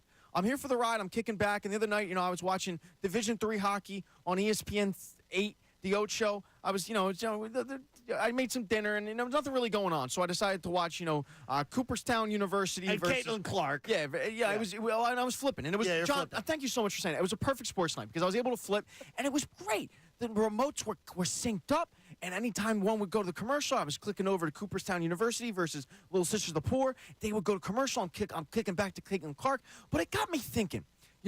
We don't have rules. At least I don't. You guys do. But with this Flyers team, there are no rules because they can do no wrong.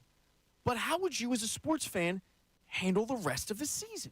Because are you handling it like, Brendan, very emotional guy in there, okay? So when they lose, he's wearing it. You're very cerebral. You're looking at the numbers. Me, I'm just a sports guy, all right? I get together with my boys at lunch, and we talk ball. Well, you guys, though, how would you handle the rest of the season moving forward? I'm going to handle it, Bob, the way I've been handling it. I have been checking the standings since the first month, and I am absolutely obsessed with checking the standings every day. And I don't give a damn if anyone tells me, oh, it's not about the standings, not about this year. It's not about...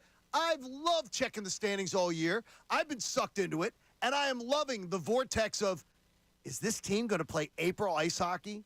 Because there's nothing better. Think about it now.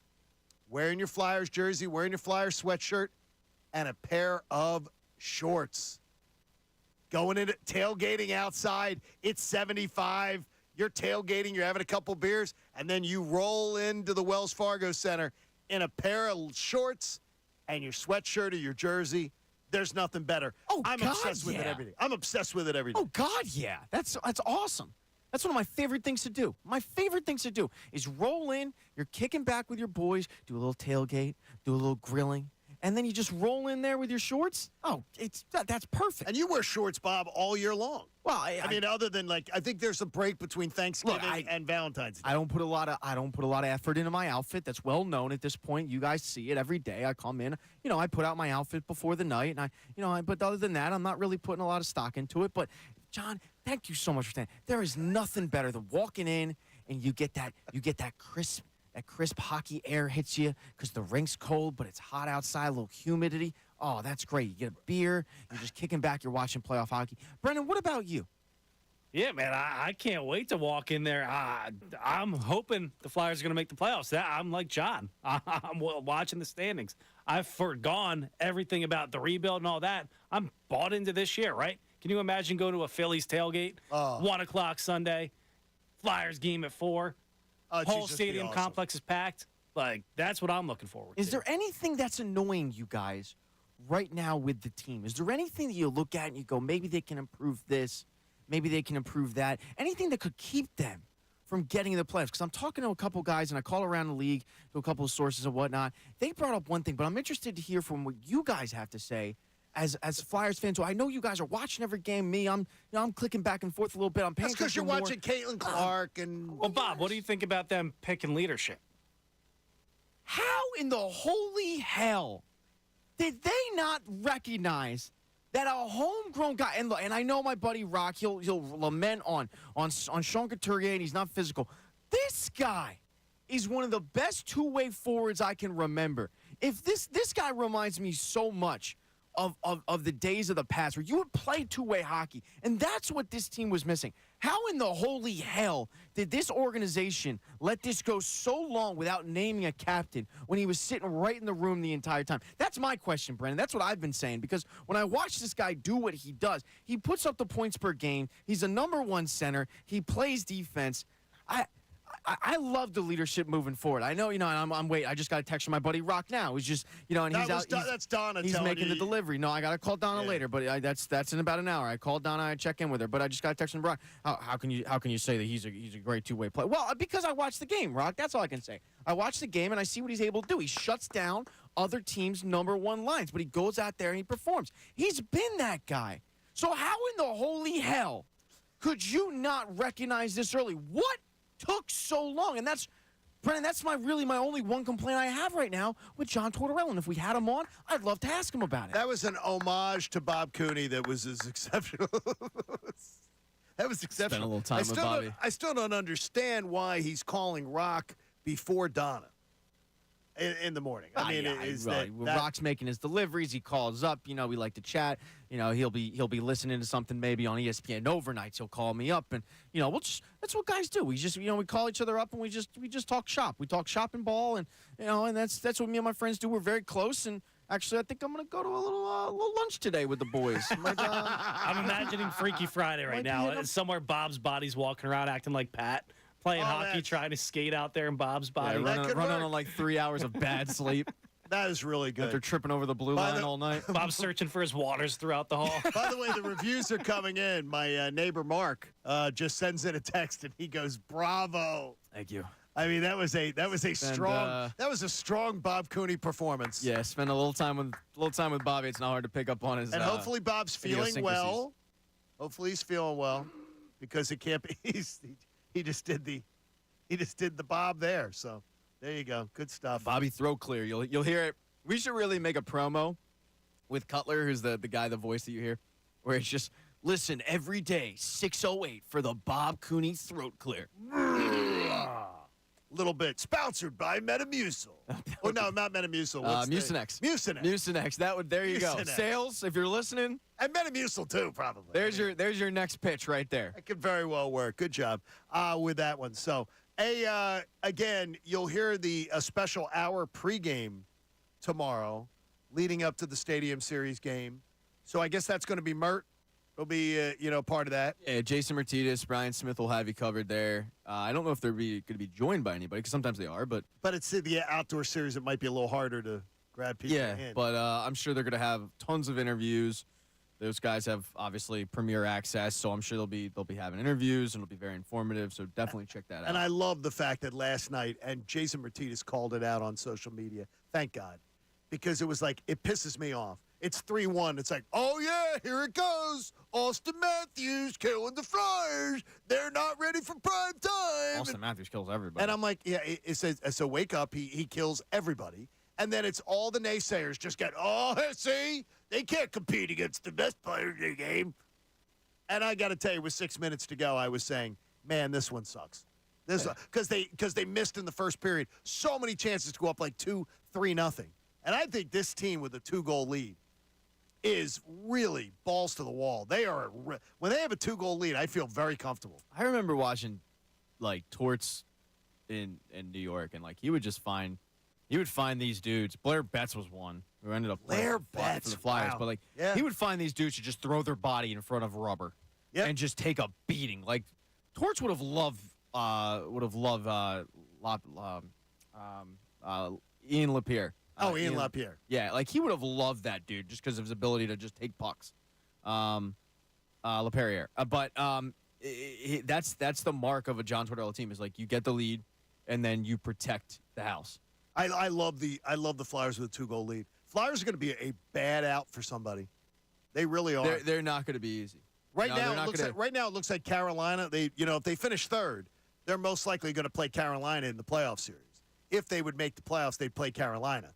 That'd be a good series. I'm a big Carolina fan in terms of like they're just Rod Brindamore's a really, really good coach. I had them as my cup team for the last couple of years. I'm probably not picking them this year, but you better not be if they're playing the Flyers. I'm not picking the Flyers to win the cup either. If I'm being transparent, I have loaded up though. Jerk. Well, because I do with the free bets. I know. Yeah, you're smart. I started loading up on Vancouver because Vancouver's team's really good. Obviously, they're the number one seed right now in the West, but nobody's really believing that they're that team. I could see them. And their being value's a team really good. I can see them being a team that has the great regular season out of nowhere and then loses in the. Well, and that's what everyone's expecting them to do. Like because second round, they lose. Because they came out of nowhere, but their value right now is insanely good. So I've been loading up on them, and I'll probably hit Dallas a little bit. I pretty much go with teams that I like their goaltending. What is the most surprising thing you saw in the first half of the season of the Sixers? Pat wants to ask the question. We'll discuss it next. Plus, at the top of the hour, a referendum on Jalen Hurts. The numbers may surprise you. John Kincade Show on The Fanatic. Fanatic Sports Update. A near comeback win. I'm Brendan Gunn, and this update is brought to you by PJ Wheelahan's Private Parties. Looking for the perfect place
Burlington, Philadelphia, a Beasley Media Group station.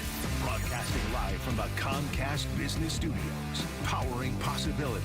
97.5 The Fanatic and 97.5thefanatic.com. The John Kincade Show with Bob Cooney and Pat Egan continues. 97.5 The Fanatic and 97.5thefanatic.com. Looking forward to having you hang out with us all day long on The Fanatic. We notice everybody that's been piling onto the app. We love you. Check it on out. Download that 97.5 The Fanatic app and listen all day long. To the YouTube audience, thanks for being back with us. Sorry about the glitch yesterday. Haley's working hard to get everything together. And, yes, and new equipment is on the way, which is great. So we appreciate you being a part of it. And the longer you spend with The Fanatic, the better. So hang out middays. Hang out with the best show ever in the afternoons. By the way, Tyrone Johnson. Big shout out to Tyrone. What do you do? Yeah, I like Tyrone. I'm just curious. The other day I was back here. I had to be back here for a client meeting, and Tyrone Johnson put out a spread for Valentine's Day. Like, what did it include? Cookies. Okay. Chocolate-covered pretzels. You have my attention. I believe I saw MBG, the notorious MBG, eating a chocolate-covered Oreo. Okay, Which, by the way, the chocolate-covered Oreo is the unbelievable. It's very good. At Kilwins. Oh, my. Kilwins, they make a chocolate-covered Oreo with milk chocolate, and it's got caramel. So caramel in there and the milk chocolate on a cookie. Not a huge fan of the caramel, but you don't like the caramel. You just like you just like their chocolate-covered Oreos. I do damage in Kilwins. Like, I show up, like how you'll see boxers and influencers go into Louis Vuitton and come out with just bags of stuff, and TMZ's like, oh, how much you spend? It was like, 80 grand, You're 80K. Kilwin, That's you're me at all over. Kilwins. Like, I'm waiting for TMZ to be like, yo, Egan, how much did you spend? No big deal, but like 150. Just drop that on them. I do damage in that place. They have a s'mores flavored ice cream that is, it's not called s'mores, but it's like, it's s'mores. Is. And oh my God, that is. Look at that. Anytime I go to the King of Prussia location, if I go to dinner around there, I will go to Kilwins and usually grab ice cream. I park down in the borough. I always try to park right near Kilwins, so that way, after dinner, you have to go past Kilwins, and you go, well, you got to pick up something. Yeah, they got one in Ardmore now too. I got to hit. I love it. Oh, it's Suburban Square. They got a great one. So the Sixers hit the All-Star break. So maybe tomorrow for the skills competition and everything, you want to grab yourself something out there. But Pat, you had questions about the first half, and a question for all of us regarding the Sixers, and it really has been sort of a Bobby buzzkill, as you like to say, the last couple of weeks with this Joel Embiid injury. It has been. I've been the biggest Bobby buzzkill, hand up. So send all your vitriolic tweets towards me. I have filters for that, so I won't see them, but you'll feel better about yourself, and I think it's a win-win for both sides. I've been very negative about the team's chances moving forward without Joel Embiid.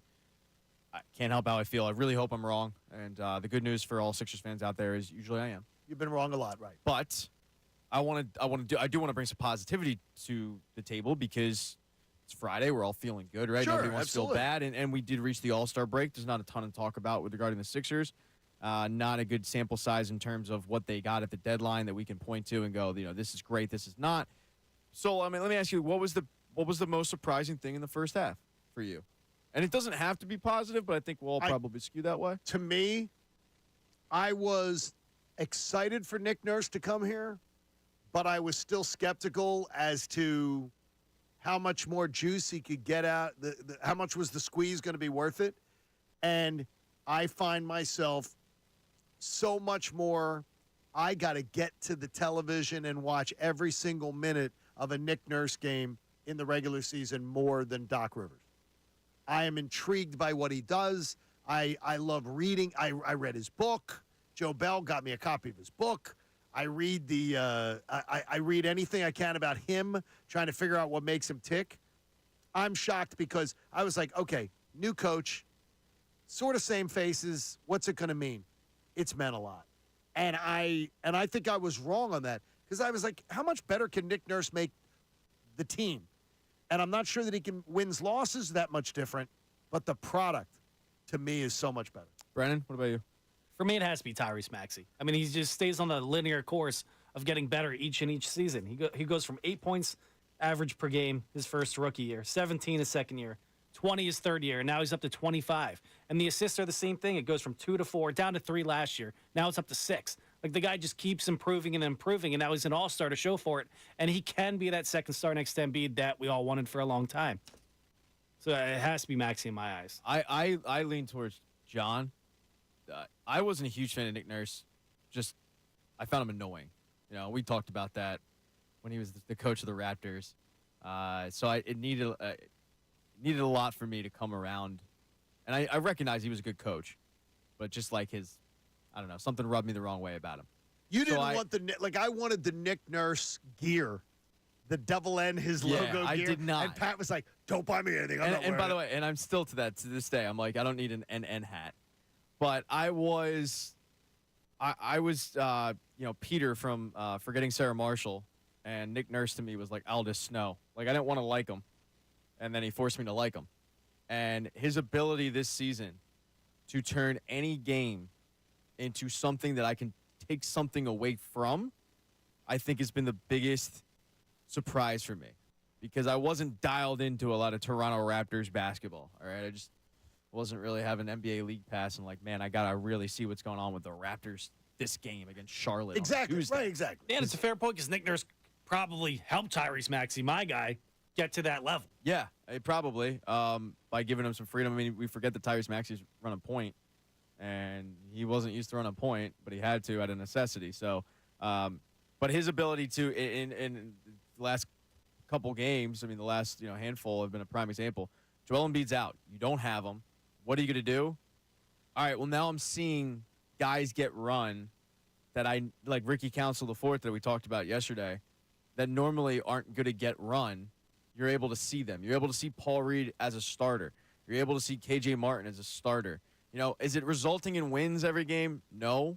Okay, would I like it to result in wins? Obviously. Absolutely. But at least I can take something away, whereas with Doc, I just felt like in a similar situation, you're getting your starters, he's playing them into the ground, and then you wouldn't see a guy like Ricky Council IV until 2 minutes to go in a blowout loss because the starters are gassed. Whereas Nick Nurse is going, okay, let me tinker a little bit. And I mentioned it yesterday, but we had Kate Scott on with, I believe, the best show ever. And she talked about, we have the perfect coach in Philadelphia right now for what they're going through. Being short-handed regarding the Joel Embiid injury, but also because everybody's sick all of a sudden, and that's probably where Bob got it. That's my. I think it's probably what it assumption. is. I have That's to what assume. I'm guessing too. I have to assume. That always works well. I think it was was when you assume. I think it absolutely was. But when you're that shorthanded in terms of injuries and sickness and all that, you have a makeshift roster. I love the fact that he goes, all right, let's see what we got. Let's see what we got in this kid. I'll give him 15 minutes, and maybe he can surprise me. Okay, gave me a good 15 minutes. Let me see 15 more minutes. Let me see 20 minutes tomorrow night. I like the fact that no matter what, I can tune in and I can take something away. Win or lose, I can take something away from the game. I didn't have that last year. If they're without Joel Embiid, probably losing the game, and I'm not finding anything different about the team because he's playing Furkan Korkmaz, and I know Furkan Korkmaz is. But this time, it's like you're emptying the bench a little bit more, and maybe you can develop that diamond in the rough. So Nick Nurse's ability to coach on the fly has, to me, been the biggest surprise. It's unfortunate. I didn't want to be sitting here talking about it because a lot of it has to do with an injury. Right. But his ability to adapt to these rosters has been super impressive. And you figure he came into a situation where he probably thought James Harden was going to be running point for him. And Maxey's running the 2. And in training camp, he had to switch on the fly. Then he gets the trade. He has to switch on the fly again. And now with the injuries, this is like the third or fourth time he's had to revamp everything, and he's handled it well. Aiden with the DM to me saying it's obvious. Glenn, Rock, and Bob were out at lunch with Tobias Harris, which is why Bob has. That's funny. Another bittersweet. Bob hasn't been to work in a few days. Another bittersweet bright spot though is it has to be Embiid, right? Like that guy Embiid was playing at an entirely the best different basketball level of his career after winning the MVP. I thought that was his peak, right? That was the greatest season we're ever going to see. And he comes in. I don't think I've ever seen anybody dominate like he was in that stretch to start the season. It's unfortunate what happened. I'm so impressed. I'm really impressed. And again, I raise my hand as being one of those people that says I was hearing the Nick Nurse. Oh, Nick Nurse, and I'm going, how much big of a difference is Nick Nurse going to make than Doc Rivers? Because I'm not a Doc Rivers detractor. I don't believe Doc Rivers did the best job here, but I do believe that I was like, well, what's Nick Nurse really going to be able to do? And what I know is if Joel Embiid comes back healthy, I'm going to be at the very least really intrigued as long as they're above the play-in line.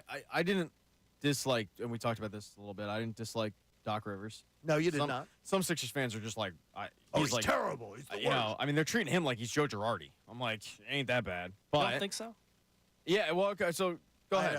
And I'm honestly curious, like, why don't you? He's on his third team that is filled with superstars, and he's just tarnishing his legacy. He cannot get out of the second round. He collapses in Game 7s year after year after year. He's had the favorite in a ton of series dating back to the Clippers, then the Sixers, and now he's like, sinking the Bucks. You know what Joe Girardi didn't do? Get us to where you could go someplace and collapse. That's fair. It's easier to get to the playoffs, though, in the NBA. It is. But wait, Joe Girardi had the talent, though, to get to the playoffs. He did. I mean, he well underperformed. Let me ask you, though, Brennan, who did you want at the time when he got hired? Nobody. Hindsight's 20/20, I guess. But I preferred Doc Rivers the second he was let go from the Clippers. I was excited. Yeah, me just too. after that, after seeing what he did with the Sixers, I think he is a Joe Girardi at this point, living off a title in the 2000s. I guess that's I don't. You do have to put the blame on Doc, but I also just put the blame on, like, injuries. You know, and I hate it's a broken record at this point, but I guys blame are him injured but I blame him for Joel Embiid's broken face. Exactly. Yeah, get him out of the Toronto. game. Yeah, and that goes to, I guess, maybe why some Sixers fans have so much vitriol for Doc. Brendan's an angry guy this morning. What are you angry? I don't know. He's just. It's Friday. It's not a payday Friday, so I could be happier, but not angry. Gunner is a little upset. You only get paid like $35 anyway. You're not lying. Hey, Fanatic Before Fridays. taxes. Fanatic Fridays are presented by Pump Man Philly. Pump it up. For 24/7 emergency repair or pump replacement, count on Pump Man Philly. Guys to know to fix your flow. I ask you the question and answer it quickly. Is Jalen Hurts a top 10 quarterback in the NFL? Yes. Yeah, he's sure as hell not 17. I believe he is. Well, that 17 thing, I'm going to tell you. Who said 17? This stupid website that is not even and it's like, and I heard people running with it like, let's discuss this. Why? It's a ridiculous, stupid website. Let me ask you, is it a football website? Yeah, but it's a clickbait website. I know, but is it dedicated to football is my point. Yes. Okay. But it's a clickbait. We got to remember with these lists and everything, right? Exactly. You're talking. It's clickbait. It's also at a time where not a lot is going on. And if you're dedicated to a sport where not a lot's going on because the season just ended, you put out lists just like this to have conversations like this, to have you outraged. And so that's that you're what they're sitting there doing. going, I can't believe, and the retweets come in. See, I don't want to. Tweets come I in. don't want to play to them. Though. I don't either. There's a guy in this city that loves doing it. I do not love it. I like to ignore stupid stuff. He's a top 10 quarterback, and I'll go as far as saying he's in that second tier, right below Patrick Mahomes, who's in a tier of his own. I put him in the same tier with a Burrow, a Josh Allen. Just based on season to season, he could be up there better than either of them. Okay, now let me put you here as far as quarterback MVP odds. You guys can go back and forth volleyball here. Other than Patrick Mahomes, give me the quarterbacks whose odds to win the MVP next year are better than Jalen Hurts. Mahomes is off the board. We know he has the best odds. By the way, I'll tell you, his odds 6.5 to 1. All right, to be the MVP next year. You guys go back and forth. Lamar Jackson. Now, the strange thing is, which is crazy, Lamar Jackson, the reigning MVP, has the 7th best odds to be MVP next year. I guess it's like the Super Bowl hangover. You don't see back-to-back MVPs that Mahomes often. 1. Joe Burrow. Lamar Jackson 7. Joe Burrow's up there. Joe Burrow tied for 2nd. Really? And I think Pat would know who he's tied with for 2nd. I was going to guess Justin Herbert, but I don't think he's 2nd, but I think he's ahead of Jalen Hurts. So I'll go Josh Allen. Josh Allen is tied for 2nd. Okay. So now you go to 4th. Well, wait, where's was I right? Justin Herbert Justin Herbert, you want to go? Oh, I'm sorry. Justin Herbert. He's 6th. Okay. I would even say. He is, by the way, Justin Herbert 12-1. So Lamar Jackson 14-1. Justin Herbert, the Justin Herbert fascination is incredible. Well, it's the Justin Herbert combined with. I mean, the big thing is it's combined with Harbaugh. Yeah, but Harbaugh's going to run the football till they. I don't If all the hypothetical situations came true with Justin Herbert, he'd be the greatest of all time in every single sport. He'd be the Michael Jordan basketball while also being the Patrick Mahomes in football at the same time. I am more tired of hearing the hype of Justin Herbert than probably the hype of any athlete in pro sports because he's done jack nothing. And more importantly, he has terrible judgment. I've seen him just, you give him a lead, and he's terrible with the football. He's an Android He's guy. like Jay Cutler at this point. Okay, it's like put up or shut up. Mahomes number one. You guys got Burrow and Allen tied for second. By the way, Mahomes 6.5-1. Burrow and Allen tied at 9-1. What are we looking for? Fourth? In second place. You're looking for fourth and fifth. All right, Dak. And I'll go Brock Purdy. I think he'll be ahead of Jalen Hurts. Okay. Brock Purdy, I'll give you as eighth. Wow. Dak Prescott. Brock Purdy behind Lamar Jackson 16-1. Dak Prescott, ninth. Wow. Okay. 18-1. I'm going to throw. Who is I'm gonna fourth throw and fifth? I'm going to throw a surprise out there. Aaron Rodgers. Wow. Aaron Rodgers and Jalen Hurts are tied for 10th at 20-1. You guys have not identified the stupid selections of 4 and 5. Stupid, you say? Yeah, I think it's too early. I just gave it away. Well, C.J. Stroud. C.J. Stroud 5th, 11-1. And it's got to be another young quarterback. Who's another young guy that's up there? I mean, Trevor Lawrence can't be there anymore. This is the person that they have at 4th. It's ridiculous. Who are we blanking on? Like, it has to be. It's stupid. Okay. Tua. Now, Tua does not make the top, even though Hurts and Rodgers are tied 20-1. What conference is he in? Tua is not in there. Okay, I don't want to give it away. I want to give it to you. He had his day would have been Wednesday. This past Wednesday would have been his holiday. Jordan Love. Jordan Love. Wow. Are you freaking kidding me?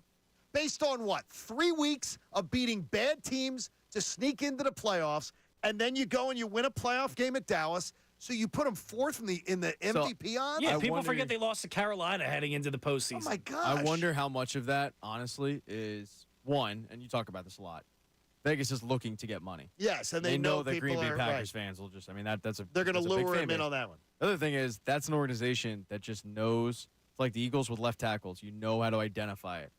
And they've gone about 30 years plus with just having really good quarterback play. And Jordan I think Love Jordan comes Love in looks really good. He looks really good on the rise. He looked the part, but you look at first season as a starter, and he only got better as the season went on. He gets the playoff win. That's the last thing you kind of remember. I'm not saying, I'm not trying to justify it, but I understand why they would put him high because there's so much hype around him going into the season. I think he's going to be a very high fantasy quarterback. C.J. Stroud had a better, much, much better to me season because he played a complete season of showing you what he's got. Not only did he play a complete season. Remember, Love's a fourth-year quarterback. Third year or fourth year? NFL player. Third? Sat behind Rodgers for 2 years. So he's a third year. He's heading into his fourth. C.J. Stroud, to me, okay, if you want to tell me, you want to sell me on C.J. Stroud. By the way, I think Love is going to be a fine quarterback. But fourth in the MVP odds to me is ridiculous. That's crazy. I can understand C.J. Stroud. He took the worst team in the NFL and took them to the playoffs and blew a team out in the postseason that was supposedly the best defense in the NFL for most of the year. With Cleveland. Yes, exactly. So I could see C.J. Stroud winning it. We've seen second-year quarterbacks in recent history win the award. Carson Wentz was up there. I'm blanking, but the guy before Carson Wentz was up there the year before was a second-year quarterback too. What about the fact that Jalen Hurts' odds are better than Matt Stafford's? Not overly surprised about that because just Stafford's getting older. How about Matt Stafford? But I'll tell you what, Stafford's a really good pick because that team, you get Puka Nacua and you get a healthy. Oh my God, I'm drawing a blank on the wide receiver's name. Is my chemo brand leaking out? Yes. Yeah. How about that wide receiving core is nasty. How about there's a quarterback missing? quarterback missing? There's a missing off that list. That's the top. By the way, there I gave you the top 11 quarterbacks because tied for 10th, Jalen Hurts and Aaron Rodgers. There's a quarterback who should be in the top 10 easily to be talked about. You saw Trevor Lawrence? Jared Goff. The Lions are going to be a lot of people are going to pick the Lions to go to the Super Bowl next year. So what do you do if a team is a Super Bowl contender? Like they're considered a really good Super Bowl contender, you always put their quarterback. Their quarterback has to be in the mix for MVP. He gets hate. Yeah. I mean, he gets the sports hate. Nobody believes that he's good. Or they think that he's still a bridge quarterback. Everybody still, I think, looks at Jared Goff with he was thrown into the Matt Stafford deal. But he's been to 3 title games this in his year. Career. He's been to 1 Super Bowl. Yeah, this year what he was able to do, and you factor in too that his weapons are only getting better. Like Amon St. Brown is still extremely young. Laporta was one of the few tight ends to make an impact his rookie year. If you look historically at some of the best tight ends, and I'm talking Gronk and Kelsey and the good ones, they don't make an impact the rookie year. He did, and they got Jamison Williams too, who basically got like 6 games last year after missing his first year. Yeah, he could end up being a bust. But my point is, like, if he doesn't and he ends up clicking, that is a really, really. Ben Johnson's headed back there too, so he's going to have comfortability with the offense. I think he should be in. I'm telling you, Jamar Gibbs out of the backfield. I think he should be. I think Goff should be preseason top 5 or 6 for MVP because of the fact that he's on a team that a lot of people are going to be picking for the Super Bowl. Yeah, we just haven't seen him string together multiple great seasons in a row, and that's to the detriment of his MVP odds right now, obviously. Hey, just a little interesting thing there, but the bottom line is Jalen Hurts tied with Aaron Rodgers at 20-1 odds. And I just look at, he's real close to Dak Prescott, a little behind Purdy, but like Lamar Jackson, 7th. I mean, like, no respect. And the Justin Herbert fascination just continues to be, if there's, it is the most annoying overhype in all of pro sports. It is, to me, it is right up there. Like last season, I got sick of it, and we would come in Mondays, Tuesdays, and ESPN Overnights is playing when we come in. Right. And they always have stagers, just like we do with Andrew Salchunas, you'll hear, probably coming up this break at some point, you'll hear the stager that's promoting the show. And it would always be like, Chris Canty here. Is Aaron Rodgers coming back? Yes. Can the Jets survive? I'll tell you why. And it's like, dude, the Jets? They've won 5 games. Like, I understand they beat the Eagles, but, like, what are we talking about here? A guy tore his Achilles. Yeah. He's not coming back. And then the next week the Jets would lose. Chris Canty here. You know why? Because they're dying for. And they want that market. They want that market, and I get it. But I was like, can we stop talking about the damn Jets, please? Why they're done? Can we also have Chris Canty stop saying, "It's your resident Super Bowl champion, Chris Canty"? Oh my God, I know. Yeah, who did he win? Who did he win? Well, he's got to remind people why he has the job. I mean, that's the truth. He's got to remind. It's like Rick Lovato going around saying, "It's your long snapper Super Bowl champion." I mean, here. you really nobody knows you, Chris don't Canty. I don't like. And Chris Canty is he was a fine player. He was. He was a little bit better than Rick Lovato. He certainly was not he's a cornerstone of what it is. And I'm hearing that every night you have to hear, "It's your resident Super Bowl champion." Yeah, I got nothing against him, but it wasn't even him every single time. You would hear, a smattering of all of them. But he does a lot of that. But man, they'd all bring up the Jets, and it's like there's better games, there's better teams. What are we doing here? Hey, I've got something for you here. When a Philly team holds a mental edge over an opponent, man, it feels so good. And those Braves, they know it. They're feeling it. Wait till you hear their slogan for the year. John Kincade Show on The Fanatic. Fanatic Sports Update. Stealing a point in Toronto. I'm Brendan Gunn, and this update is brought to you by Indeed.com. You don't need a job site. You need a hiring platform. Indeed lets you schedule and conduct virtual interviews all from one place. Start at Indeed.com/credit. The Flyers' 4-game winning streak came to an end last night with a 4-3 overtime loss to the Toronto.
And the panic will hit the supermarkets a little bit later.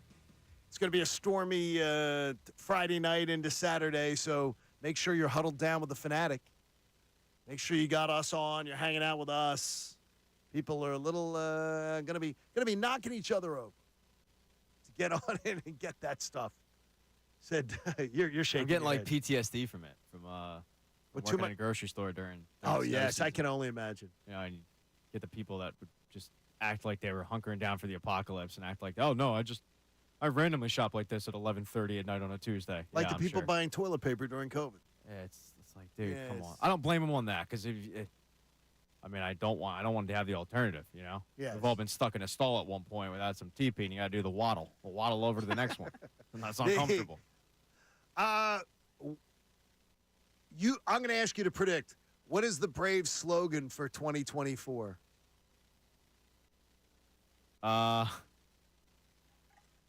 Anybody but Philly. Yeah, the third time's the charm. World Series or bust? That's original. That is Yeah, original. really? No, that's what the players have come up with. World Man. Series or bust. So they asked. They hire a marketing firm for that one? No, it's the players. They've come up with it. This is our slogan Yeah, for attaboy. 2024. So I of course, answered the tweet with Bill Murray saying, "It's Groundhog Day again." I'm laughing so hard at this one. It's World Series or bust. It should be. Yeah, when you have a roster like that, You that won was the best team in baseball last year. It should be World Series or bust. You won the World Series in 2021, and you gagged like dogs in 2022 and 2023. That was awesome. And it's like World Series or bust. Yeah, it should be. Yeah, it's going to be a bust again, most likely. Yeah, you better hope it doesn't come through South Philly because we know what happens to the big tomahawk. They pooped When themselves. that happens, They pooped their pants. It's a little bit. I respect that organization. I absolutely think they're extremely talented. I like the moves they made in the offseason, actually. Oh, I think their bullpen looks so much I think better. Their bullpen, their rotation, and their outfield got They're better. Alex Anthopoulos, one of the best executives in the game. But the Phillies have a mental edge over the Braves when it counts, and everybody in baseball knows it. Everybody freaking knows it.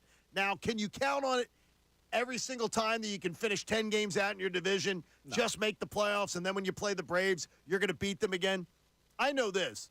I think the familiarity of playing a team in your division sucks.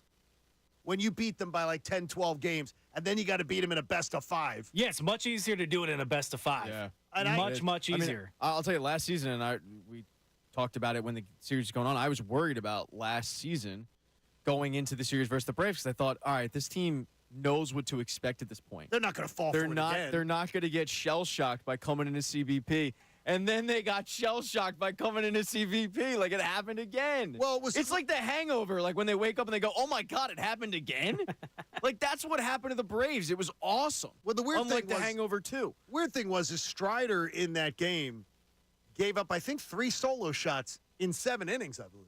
Yeah, he pitched well outside of those 3 solo shots. He pitched really. He was more prepared for the stage than he was the year before. And if you remember the year before, he was injured. So it was Right. like, how long can he really go? And he clearly wasn't himself. And that was part of my concern going into it. It's like, look, this guy's healthy now, and he's one of the best pitchers in the game. And, you know, you've got a team that is well coached, and they're really good. Well, we know that from the regular season record. But I remember the one thing that I kept going back to when I would waver on how I felt the series was going to go. And I still thought going into it that the Braves would come out on top. But I thought, man, they clinched too early. And I remember having the conversation 2 with years you in a and row, Bob yes. of, it's different, man. You don't have that antsiness. And I you have see a it week in off. hockey. I see it in hockey all the time. Of, you know, these teams, like it happened last year with Boston, where you clinch and you go 3 weeks without playing a meaningful game. You're going through the motions. The game doesn't matter.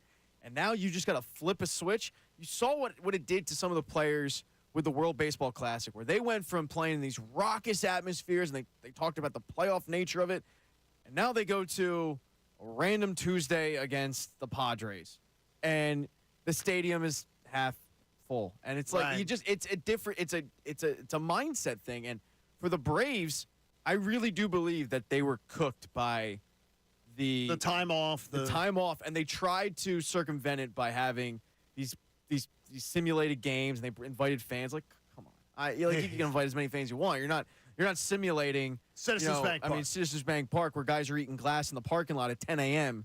Ready to just like chomp somebody's face off. Can you think of another sports team That guy doesn't even have a ticket. where you felt that the Philly team just had an edge over a better franchise? Because the Braves are a better franchise. You and the Phillies having the edge over them.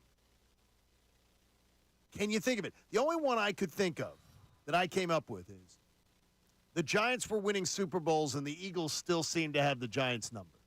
Yeah, but the thing about when the Giants won the Super Bowls is Yeah, they were 9-7 both years. I 9-7, 10-6, I think. I was never worried about the Giants ever. I as an never Eagles worried fan, the whole and- Eli era. I never worried No, about neither the did Giants I. that much. He's a Hall of Fame quarterback. He's going to get in. Numbers dictate it. Rings dictate it. And, it's one of my arguments for the Hall of Fame. The Dodgers, before the Phillies won the World Series, I had the Dodgers above them, and we always give them problems. I would say the Dodgers are a quote-unquote better franchise, and every time we see them in the postseason, we send them packing as well. Better franchise, yes, but what you're talking about, no. Like, you're talking about 08, 09, and they were not a better franchise. Now, they've become a better franchise since, and we're not even talking about the moves they made this offseason, but and I brought it up to our boss a couple days ago. Their minor league system is loaded. So they could buy anything they wanted to if they needed they have a treasure trove of talent just waiting to come up. So when somebody falters, they can make a trade. They could call somebody up. Like, that is a well-run machine now. Back then, it was still good. But you forget. They had Casey Kochman at third base going to the playoffs. Like, it's a little bit different. Now, they had Jonathan Broxton's number, and he was having a really good season. Yes. And he just, back-to-back years, it was like they just cooked that dude. He was mentally shot. I don't think he was ever the same after He wasn't.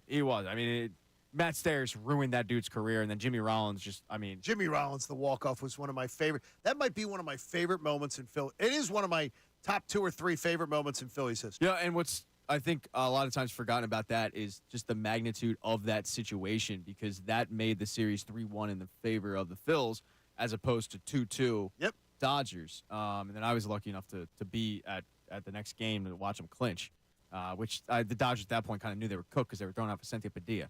So anytime you're throwing out Vicente Padilla, like, that's what I'm talking about. Like, they're throwing out Randy Wolf in playoff games. If Vicente Padilla, like, cast-offs from the 2004 Phillies, and they're expecting to win games. Now, they were good because they had Manny Ramirez playing at the peak of his talent at that point. He was roided up, but they had a really good team. I honestly, I can't think of another team that I look at and go, yeah, the Phillies had their number. And maybe it's just because of our nature as Philadelphia sports fans where you skew negative, where I go, man, I could think of other cases where we couldn't beat X, Y, and Z. We couldn't get over the hump. But I'm telling you right now, it is to me, I know the Braves organization really well. And I got to tell you, you are in their heads, Philly. You're in their heads. You are absolutely, they understand what it is to come into Philadelphia. I wonder how the addition of Chris Sale will change that, because he is a different breed. I'm talking like we would love him in Philly because he's like an effort because kind of guy. he is an absolute savage out there when it comes to, like, I am going to dominate you, curse you out, remind you about it. Like, he is just Is he going to be healthy, though? Is the definition of got that dog in him, and that's the question. And that's why I actually really like that trade for them, because they got a little FU in them when they traded for him, and I think he could change the dynamic of the locker room, but he's got to stay healthy to do it. And he has to stay healthy. Max Fried has to stay healthy. Yeah. They're not. They've had definite injury problems, and even Spencer Strider's dealt with injuries. And I got to tell you right now, I believe the Phillies. If you told me Montgomery was coming here, the Phillies have a better rotation. Well, that's they may have a better 5-game series too. They may have, but they may have a better rotation today. Jordan Montgomery, if they sign Jordan Montgomery, he's your number 3. Yes. He bumps Ranger Suarez back, yeah. and Taijuan Walker becomes a $17 million number 5. That's incredible. Look, it's a luxury, but, like, he pitched like a number 5 last year. He pitched 4 ERA. Here's something I'm thinking of, though. If I know that, like, you know how you talk about leadoff hitters? They only lead off a certain amount of innings a game and everything like that. When you get bumped down in a rotation, and maybe you should be a 3 and you get bumped down to a 4 or a 5, you're getting more favorable matchups. Oh, yeah. And that might pump up his value. A little bit, but And he won a ton of games last year but already. you may find somebody who was willing to take that contract off your hands. Oh, the Taiwan Walker one? He may pitch in the 5-hole, put together 3 really, really good months. Yeah. And you might be willing to, and someone maybe come calling and saying, we're looking for pitching depth. I don't see it happening mid-season, but I could see it in the offseason for sure. If he has a good season and what you're talking about, I mean, Because it does matter where you pitch. It matters. If you're in the top 2 spots, so if you're Wheeler Nola, it just tends to roll around that you're matching up against other teams' best. Whereas if you're in the bottom end, man. Well, and the way the baseball is going nowadays, too, if Taiwan Walker is your number 5, there's a chance he could be playing a lot of bullpen games. Like you could be facing off against bullpen pitchers, because that's just what baseball loves to do now. And he would have that bumpy first inning. Yeah. And then he'd come back for like 3 or 4 innings where you'd be like, damn, Taiwan Walker's looking good. Now, I don't see them trading him mid-season, but yeah, I mean, that is something that you could look at. Well, what do you do with Sanchez? If you did get Montgomery, what do you do with Sanchez? Problem. I mean, I don't want to make him a long man. I hate that idea. I do too. And I don't think he deserves to be in AAA, but I don't want to give up on him because he's under team control. So I guess I'd be forced to put him in AAA just to keep his arm fresh. Because eventually somebody's going to go down with something. Would you ever consider a 6-man rotation? No. I would not personally, but who I think would consider it is Rob Thompson. Well, the one thing is that there's not many days off in April. I think there's 2, maybe 3. Well, it goes. I think Brendan. You said it when we talked about Montgomery about an hour ago, because of his workload and how he needs to work his way into kind of game shape a little bit. You figure at least.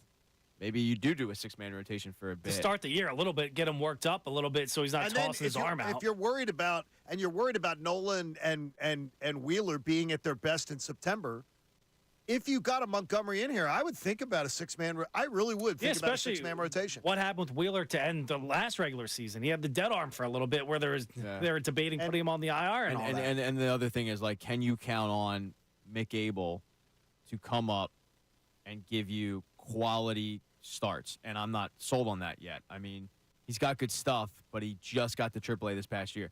He got rocked. He didn't pitch great. Griffin McGarry got to AAA and got absolutely lit up like a Christmas tree. I mean, it was egregious. That ERA is still climbing. So you're looking at 2 guys right there that you might be counting on mid-season late if an injury were to take place.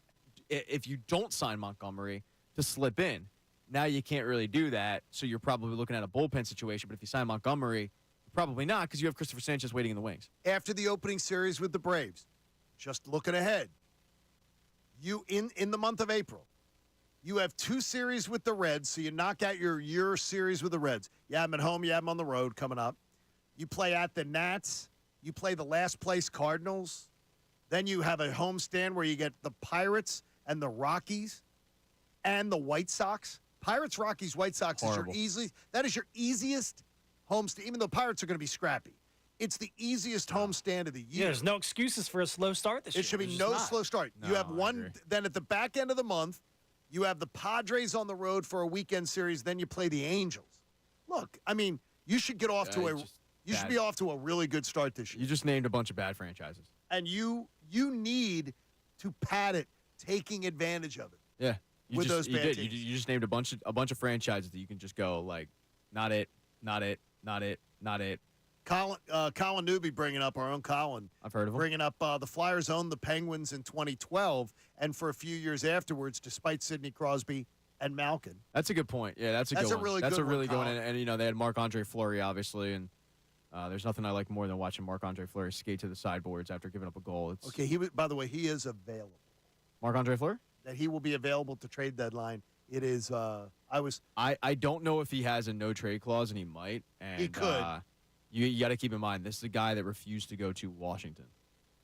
Did not want to go to Washington because of his kind of allegiance to Pittsburgh. I don't think he'd want to come here. I'm just saying the same reason. I'm just saying is if you had a chance to, what's it cost you? It's not going to cost you much, I wouldn't think. I don't know. I mean, #1 goalie. Yeah, but he's old against their idea. He's old, and they have a young goaltender in the AHL named Jesper Wallstedt, who's kind of blocked right now. Minnesota reportedly would consider it. But they should consider it. They will consider. They're not doing anything. They should consider. Are the Flyers there yet, though, where they're going to go out and make a move for a number one goal? Well, remember, I don't think they should buy anything. Okay, here's the only thing I say about that is you have to consider the fact that all your plans for the rebuild, and you have these Russian goaltenders, by the way, a couple of them, that are supposed to be maybe 2 years, 3 years in the funnel. What do you say, Fedotov? Okay, so, That's a fun name but to remember, the whole thing of, well, don't buy, you didn't expect to have your number one goaltender end up in a criminal case in Canada taken off your team. But should you have? I would absolutely be. I mean, I'm not even like being tongue-in-cheek with that. Like, should you have, because you knew that the Hockey Canada case was coming, you knew that he would be involved because he was on the team. You had the wherewithal to connect dots and say, this is a possibility. You did. Yeah, so I thought they did acknowledge it when they took, 2 goalies in the second round? Oh, I no, but thought they acknowledged that it was a little for bit. long term. Those guys aren't ready to be here now. No, but I mean, just in case, I thought it was a little bit of a safety net.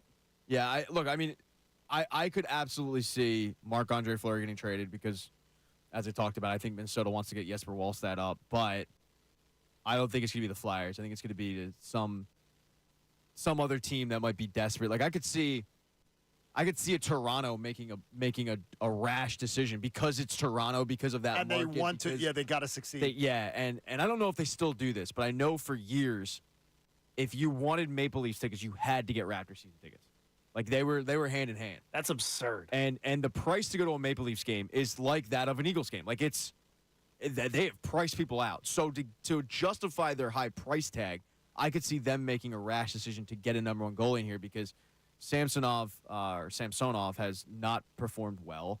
We talked about Martin Jones is basically their number one. Like that's gross. But if I'm the Flyers, I'm not making that move because I think teams will get desperate. They'll overpay for a goalie.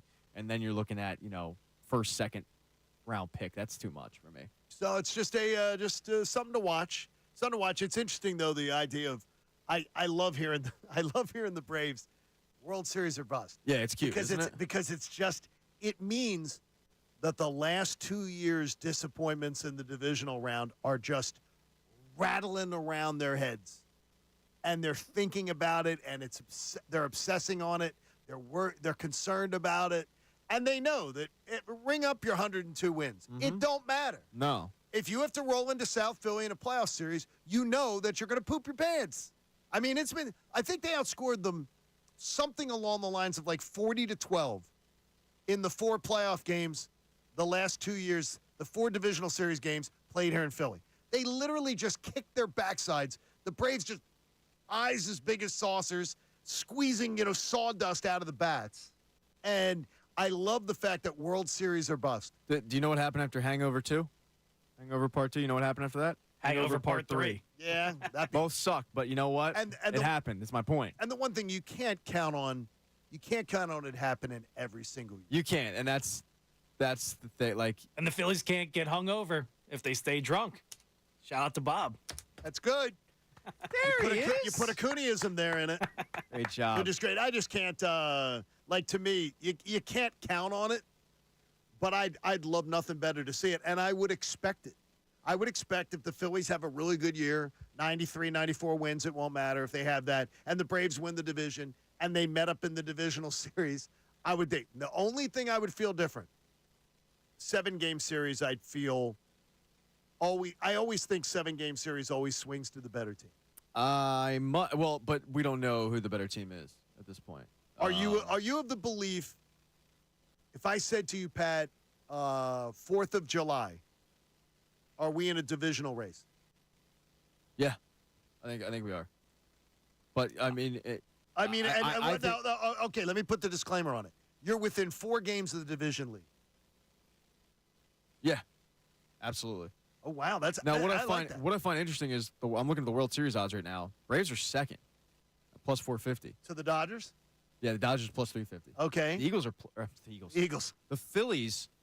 And this is great value, plus 1,500. And I say it's great value because that month that you laid out, that first month of April, is just. And then that number's going to shift. And that number's going to shift. Yeah. And it's going to go up, and then you take that ticket and you might sell it on prop swap or something. And but you're probably not getting plus 1,500 after April. because you figure that team is too talented to lose series to Pittsburgh and to the White Sox and to the Nationals and to Anaheim and to franchises that have basically all but packed it in before the season started. Yeah, and that's why I think they will be within 4 games at the July 4th mark. So you because that first month and a half of the season is quite easy. So you believe that that's what it's going to be? Sounds like you don't. No, I'm Sounds like you're scared. No, I'm not scared because I do. It smells in here. Because I absolutely do believe that if they met up when it counted, the Phillies would find a way to win.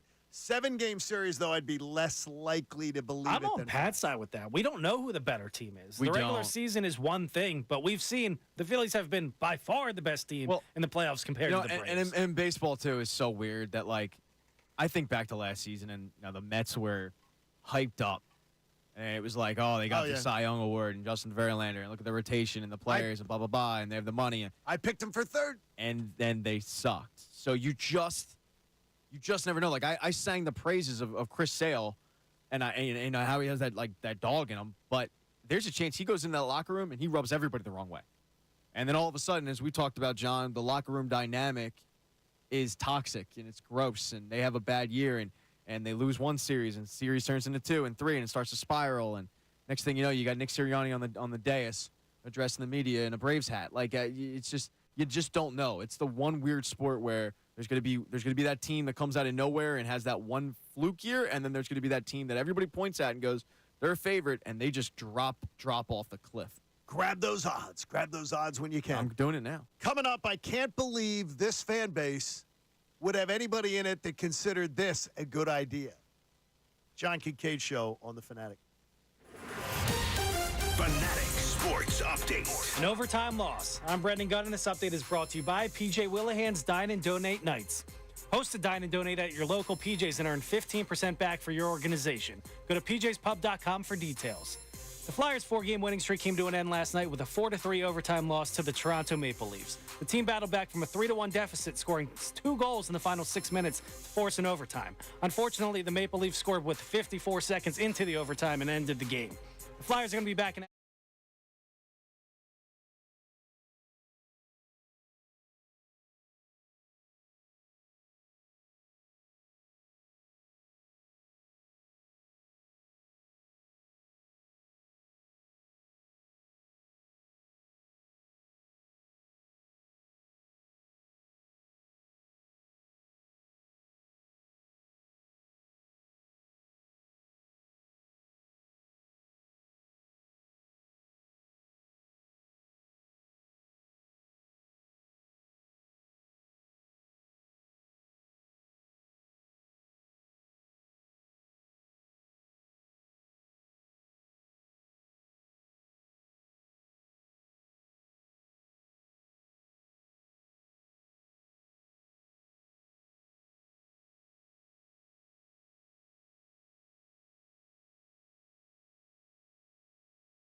It is a real, it's a real tongue wagger. We should say. Everybody talking about it. That's Bill Burns loved it. That's from good. sales. Bill loved Bill's a loyal listener. I appreciate that. MBG can't wait to hear the audio of it. Pat Egan doing Bob Cooney, doing one of Bob's topics that Bob was doing prep for the show yesterday. The guy he is. He planned on coming in. Foxhole guy. When he said that he was still hacking and his voice was bad, I'm like, please stay home. I'm Please telling. stay I home. talked to him like 11:30, and it was rough. And I was like, just come on, dude, don't. You're not winning medals out here, man. You're not going to get a Purple Heart for coming in and talking about, the Sixers bench. Like it's okay, all right. Like you can stay home, but He said he was worried about Brendan Gunn getting more airtime. And I said, don't worry. he about was. it. I don't think he was. I think he was worried Brendan's about. going to get better. I think he was worried about what I do. my face breaking more Show up. YouTube cameras. I think that's what he was worried about. But Well, at least you're on YouTube today. I am. So it works. So for all So the those thirst ladies trap out there, is thirst on. traps. Is there for you. It's there. What up, girl? Hey, read today's Inquirer and Mike Sealski's column. And Mike Sealski is one of my favorite writers to peruse his material. You know what the trustees, a group of trustees, was trying to do at Penn State behind the curtain? Yeah, I would guess get the Joe Paterno statue back, but is it already back? No, it's not back. Okay. They just meet in like a abandoned warehouse, and there's like a witch's coven with candles lit around it, and they go and they worship the statue a couple times a month. Yeah, it's a cult. No, it's a couple trustees were lobbying to have Beaver Stadium renamed Joe Paterno Stadium. And the trustees are supposed to meet in public. But these trustees wanted to keep their campaign quiet, and they were against Pennsylvania law, making their cases behind the scenes and trying to manipulate things to try to get Beaver Stadium named after Joe Paterno. Yeah, one of those I happen to be at PJ Wellingham's tonight. Oh, look, who else is at PJ? It just so happens to be another trustee. Oh, here comes Frankie. Frankie trustee's here, too. What a coincidence. I can't believe. Because if you're a trustee of the university, I would believe it's something that you love the university. Yeah. Why in the world would you want to bring this crap show negativity?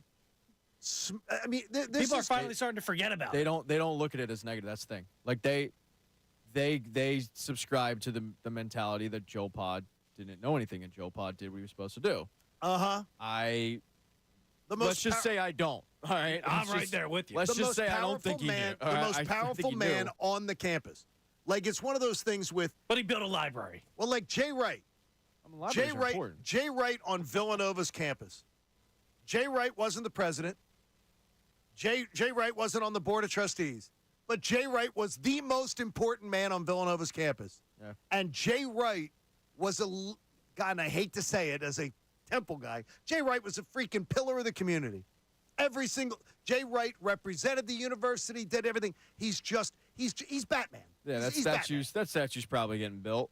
The Joe Paterno, though he has many good things, many good things in a long life, and many successes. This is freaking tone deaf. And more importantly, to the victims of Jerry Sandusky, to the community where this man was allowed to roam, and university facilities, sports facilities, that he was allowed to roam around freely. It's ridiculous that anyone would ever even consider that it's okay. Yeah, this is okay. And they did it behind the scenes. Mike Sealski, great job of trying to get the word out. Because that's ridiculous. And by the way, it is a violation of Pennsylvania law. Yeah, so trying to do this stuff behind the scenes. Probably pissing off a lot of diehard Penn State fans right now. I don't believe that's their so. Lord and Savior for the most part. You see what they do to anybody that goes against that guy. What they did to Matt or Mike McQuarrie. I forget what his first name is, but they villainized that guy for just speaking up. Mike McQuarrie, who did the right thing. Yeah. Who did the damn right thing. He might as well be Satan up in Happy Valley compared to those people. But I would tell you that the vast majority of Penn State people that I know absolutely do not. Would not back this. Honestly, I don't really talk about it too much with Penn State people just because what's the upside for me? You know, I mean, it's a no-win topic. Yeah, so I don't bring it up. But I remember when the issue came out, and I was in school, and I got into it with a bunch of people in class that I could tell what they were doing on Saturdays, and they were watching Penn State. And I got into a bunch of screaming matches with people that were like, "Are you serious? You think he didn't know? Like, think he really did the bare minimum? Like, we're talking about kids here." But, and absolutely. But that's the thing. The people that are making the decisions that you're talking about, they think that he is. Like, they'll go, "Oh, Jerry Sandusky, yes, horrible. Joe Pa, oh, he is. I mean, Joe Is it Pa. the most? Everybody's like, he reported it to his superiors. I'll tell you again. Still let him around the It's building. kids. By the way, ESPN on ESPN Radio, I had Jay Paterno on my national show, and Jay Paterno and I went at it, and he's like, he reported it to his superior. Joe Paterno did not have a superior on that campus. You're so full of crap, and I said it. I said, that's ridiculous. If Joe Pa wanted something done, something would have He been was done. the most if he wanted us, Joe Pa said jump, and so they said how high. if he wanted a 4-way stop in front of his house, he could have called and it would have been done by tomorrow. They would have been putting up the stop signs. And I said, Joe Paterno didn't have a superior at Penn State. Are you freaking nuts? I'll tell you right now, I don't even think Joe Pa coached the last 5 years. I think he was nothing more than a figurehead. Well, he was a wizened old man that sat in a booth and was used for recruiting purposes, and he didn't coach. Bobby That dude was Bowden. 97 years old. Bobby Bowden did, I would say, and I got to know Coach Bowden a little bit. He was that way towards the end. Not that he wasn't coaching, but he was there to be the ambassador. He was exactly. He was there to just remove them from being just in that having position. just having a meeting. And they'll probably claim of like, yeah, it was informal talks. And there was a over reason. a beer or two, it's just so happened to be here. I slipped, he fell, we ended up in the same place. What do you want us to talk about? Like, Yeah, exactly. Okay. Hey, the 9 a.m. hour is brought to you by The Bagster. It's a dumpster in a bag. You can get yours today at Home Depot and Lowe's. And for details, go to bagster.com.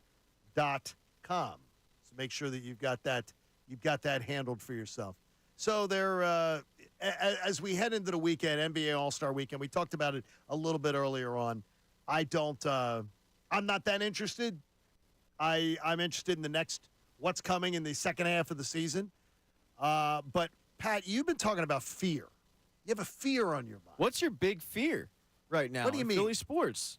In Philly sports? In Philly sports. Like, we know what's going on with the Sixers. We know what's going on with the Eagles. I think that's probably going to be in regards to that. But if it is a Phillies and Flyers thing, my big fear with Joel Embiid when I was watching him do what he did was, when's the shoe dropping? Like, when's the injury happening? I think, like most Sixers fans, that's your big fear. Oh, it's always with everything with Joel Embiid. back. Anytime he falls down, you're not comfortable until he gets back up. Anytime he just goes down and starts rubbing his knee, you don't immediately go, oh, he's probably just got a scratch.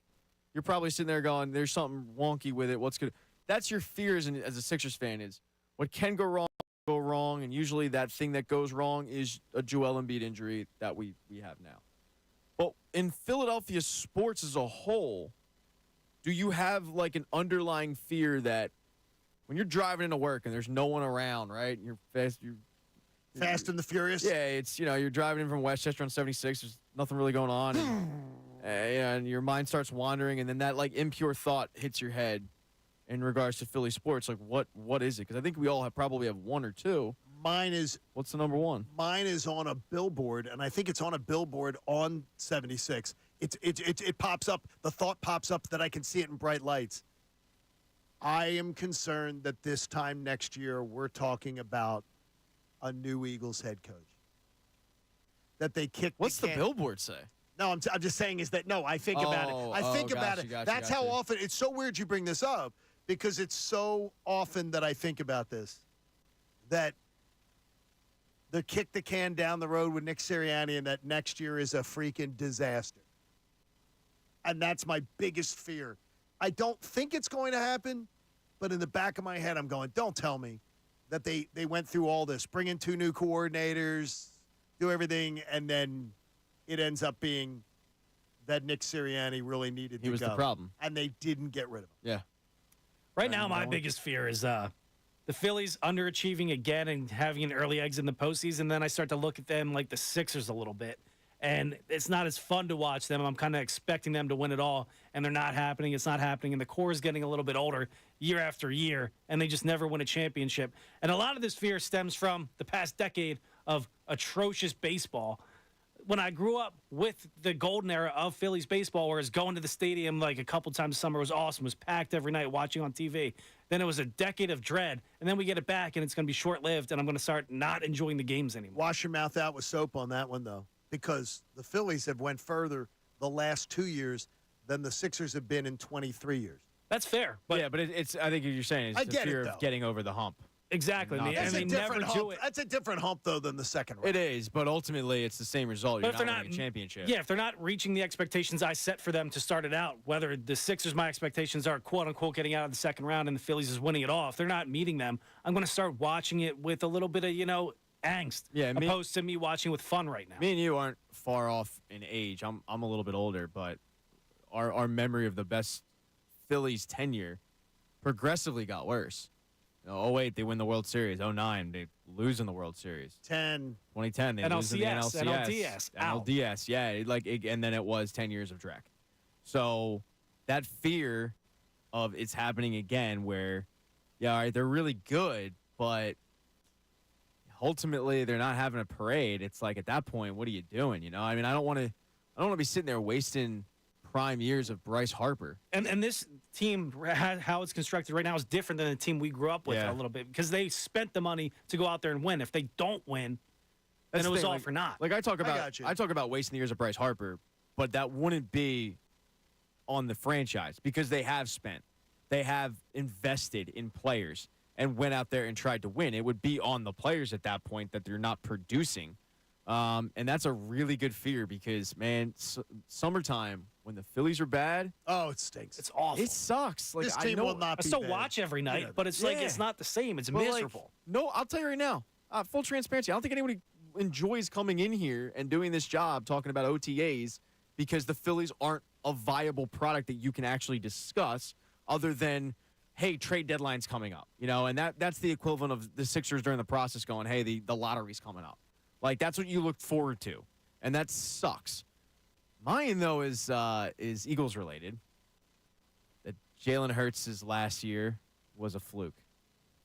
So 2022 was a fluke. And that he's good, but he never regains that 2022 form. And that this past year was more of the Jalen Hurts. And can you win with last year's Jalen Hurts? Why wouldn't, in your mind, when the boogeyman comes in and whispers that in your ear, why would you believe that could be the case? Like how could you pull a season like that out of your backside and never revisit even close to a couple things? It's like you write down all your fears that you think realistically could happen, and then you go down and you go, all right, out of that group of fears that could happen, what's the least likely? And I think the least likely one is probably Jalen Hurts being just what we saw last year and never getting back to that 2022 form. That to me would be soul crushing. Yeah, that's why that's my big fear because I don't think that it will happen. But it's a fear of mine and it's in my thoughts because, and it's a different situation, different attitude and injuries. But I did watch it with Carson Wentz where like you had that one magical year, and then all of a sudden you didn't, and you started seeing cracks in the Jalen Hurts foundation in terms of the things that people loved before, all of a sudden last year towards the end, they weren't. Like his robotic nature, you started hearing whispers in the locker room that it was rubbing people the wrong way. And, maybe that's because they were losing and because you want to see a little more passion from a guy. And at that point, the robotic nature isn't really well received. I think when you're winning, it's great. It's great that you have a robotic nature. When you're losing, you want to see a little urgency. When you have a guy going up there saying, talking in fortune cookie wisdom, it's like, it's got to be frustrating as a player. So that's why I'm worried about it. When you the range game on Price is Right, where it has a high number and a low number, and you got to get it right in somewhere in there. Yeah. I'm probably would bet right now that Jalen Hurts doesn't have another 22 season in his career, and that the vast majority of his seasons will be better than 2023. I agree with you. That's where so I'm in at. the middle. I agree with you. No, not necessarily in the middle, but that 2023 his average season the rest of the way will be is better gonna be than better than 2023. I agree with you. I think it's not all that likely that we see last year's Jalen Hurts, where we're questioning decision making, why he's not running the football. The whole season we questioned if he was injured. Yes. Turns out he wasn't really all that injured. Like, he was injured for a little bit, and then it's like just wear and tear of a normal season. That's why, though, it's my big fear. And it's equivalent to, like, getting on a plane. When we get on a plane, we're all thinking that one thing, right? Like, what happens if it goes down? We're I was all thinking, where's the pretzels and the free soda? I never think about You that. never think about what if? No. I always have that, like, that what if. Wife, and then my it goes, wife does. My wife wants to sit in certain places of a plane. See, for me, that doesn't really I matter. never even. It doesn't matter, but I think about it. I think about, It does like, matter, by the way, though. It does, well, whatever. If you sit in the But first, I'm you sit in the I first. think about that every time I fly. Anytime anybody I love flies, You I sit think in the about first that. class. It's terrible. You sit in first class or the first like 12 seats. You're dead. All right, I'm probably The plane You're crashes. dead no matter what. Plane Dead. crashes. You're dead. No, I'm probably dead no matter what. A lot of times in a plane Yeah, unless crash. you wake up on an island in purgatory. No, a lot like of lost. times in Breaking the a down lot of plane times in the crashes, back John of Kincade a plane. The back of a plane, you have a good chance to survive. It smells back there. Like, Yeah, if a just the plane way you said crashes, it. you're dead. Yeah, you're not. The odds of survival are probably pretty slim. But the thing is, it's the Jalen Hurts thing we just talked about. The odds of it happening are to me pretty slim. The odds of you dying in a plane crash is probably pretty damn slim, right? So that's why I go to that's my big fear, because my big fear is the most unlikely thing I think happens, which is Jalen Hurts is just a mid-level quarterback that's going to frustrate us. Yeah, it's kind of recency with both of our answers. Like the Phillies, the decade of dredge after a great couple of years, and then years with the Carson Wentz into Jalen Hurts. It could happen again. You got to though to wipe your mouth out with soap for what the Sixers haven't done in almost a quarter of a century. The Phillies have done twice in the past 2 years. Yeah, but if they don't get over that hump, I get you. But the then thing I'm is, going to start watching with the but there are anticipation different that they're not humps. going to do it. Like my expectation for the Sixers this year Different humps. was get out of the second round. That was That's was your where I hump. was like, that was excitement. That's what you hump. Whereas for the Phillies, What do you hump over there? This year would be World Series. I'm humping World Series trophies. Get to the World Series. I hope so. Get to the World like Series. a dog in heat, Brendan. No, win the World Series. I'm not just getting to the World Series. Like you have to win it. Man, you are. I'll tell you what. Judge. If you get to the World Series at that point, yeah, Like you Yeah, can't win just it. lose again. Like Yeah, it's. I mean, get the rah-rah speeches from Disney movies. Yeah, let's win the whole damn thing. It's Major League. Let's just win the whole damn thing. yeah, I'm not gonna be like, okay, they took a step in the right direction from the year before. They got back to the World Series. Well, what about 2 years ago when they lost the World Series? Like, Let's get go out nuts. there and win it. Yeah, let's get nuts. No, I Yeah, just rationally speaking, yeah. In February, it's hey, just get there. You know, hey, I'm happy with just getting there. But once you're there, Man, Buddy. once you're there, it's like let's get nuts, right? Let's take some Molly and get crazy. What? a World Series season is a great year. It is, and I think objectively, it's easier to look at that 3 months after the fact. Exactly. I think once you get to the Final Four, you've had just a great year. Roll the dice. Let's get after it. Like, it's just what the Sixers' expectation. I set the bar really low. Just get it. I would have been so excited to see them in a conference final this year. Maybe it happens. Well, and it's also the way that the Sixers find ways to lose. Strange ways. It's like they have. Yep. I talked about it, the Hawks game. They Oh, scored. don't They even start. scored 87 points like it was 1980. Like, Mm-hmm. how does that happen? It's terrible. I guess going back to the Phillies, my fear is every year I'm going to be like, wake me up in the NLCS, Yeah. like I am Well, with the don't Sixers. be like that, though. Well, and that's what my fear is. You can't do that. I in can't baseball 'cause stand it's that so fan. weird. I'm not that. I watch every single Sixers game. I know. No, I know but you do, but don't be that fan. It's Because hard sometimes where it's just frustrating. Be your own man. Don't listen to There's John. something about if you an NBA team that wins 52 games and never gets out of the second round. It's okay for somebody to say, "Come on, wake me up when it matters," because after you're constantly let down. For a team like the Phillies that has gotten you huge postseasons and it seems to have a roster full of guys that are really built for Yeah, it. but say they make the postseason again, fall out short. How many times in our lives, all of our lives combined, have we've seen the Phillies make the playoffs 4 straight years? It No, doesn't beyond. happen. Hey, coming up, Tim Saunders gets you ready for the outdoor series game with the surprising Flyers. And I've been checking the standings all year long. I'm not listening to any of these others. People telling me not to. Be your own man, Johnny. Tim Saunders joins us next. John Kincade Show. 97.5 The Fanatic. Fanatics Sports Update. An overtime loss. I'm Brendan Gunn, and this update is brought to you by Ashley, America's #1 home furniture store. Ashley's President's Day sale has a great selection of hot buys, plus 0% interest for 5 years with no minimum purchase. The President's Day sale at Ashley. Visit ashleyhomestore.com or participating locations near you.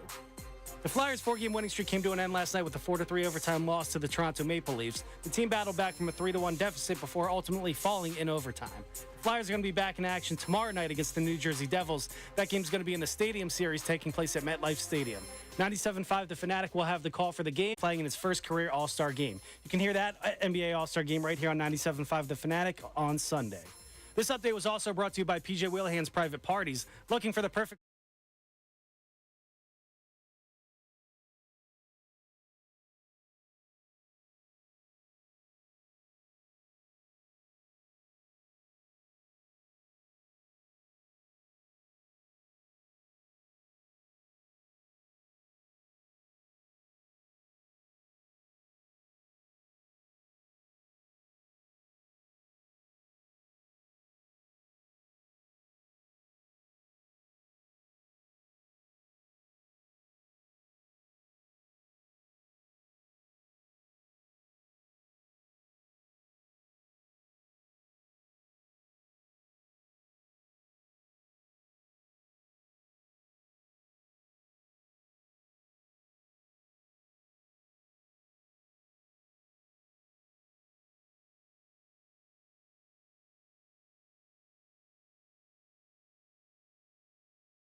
show. 97.5 The Fanatic and 97.5thefanatic.com. A Fanatic Friday is presented by Pump Man Philly. Oh, 24/7 emergency repair, pump replacement. You can count on the Pump Man. Pump Man Philly, the guys to know to fix your flow. I think of everything it would take to do one of these outdoor games. Do I say hydraulics? I don't think there's hydraulics, I guess, involved with it. Is there? Gunn, you seem like a guy that would know your way about hydraulics. no, not at all. No hydraulics? I think it is what is it that it takes to make a hockey rink in the middle of a football field? It's an awesome process, I would imagine.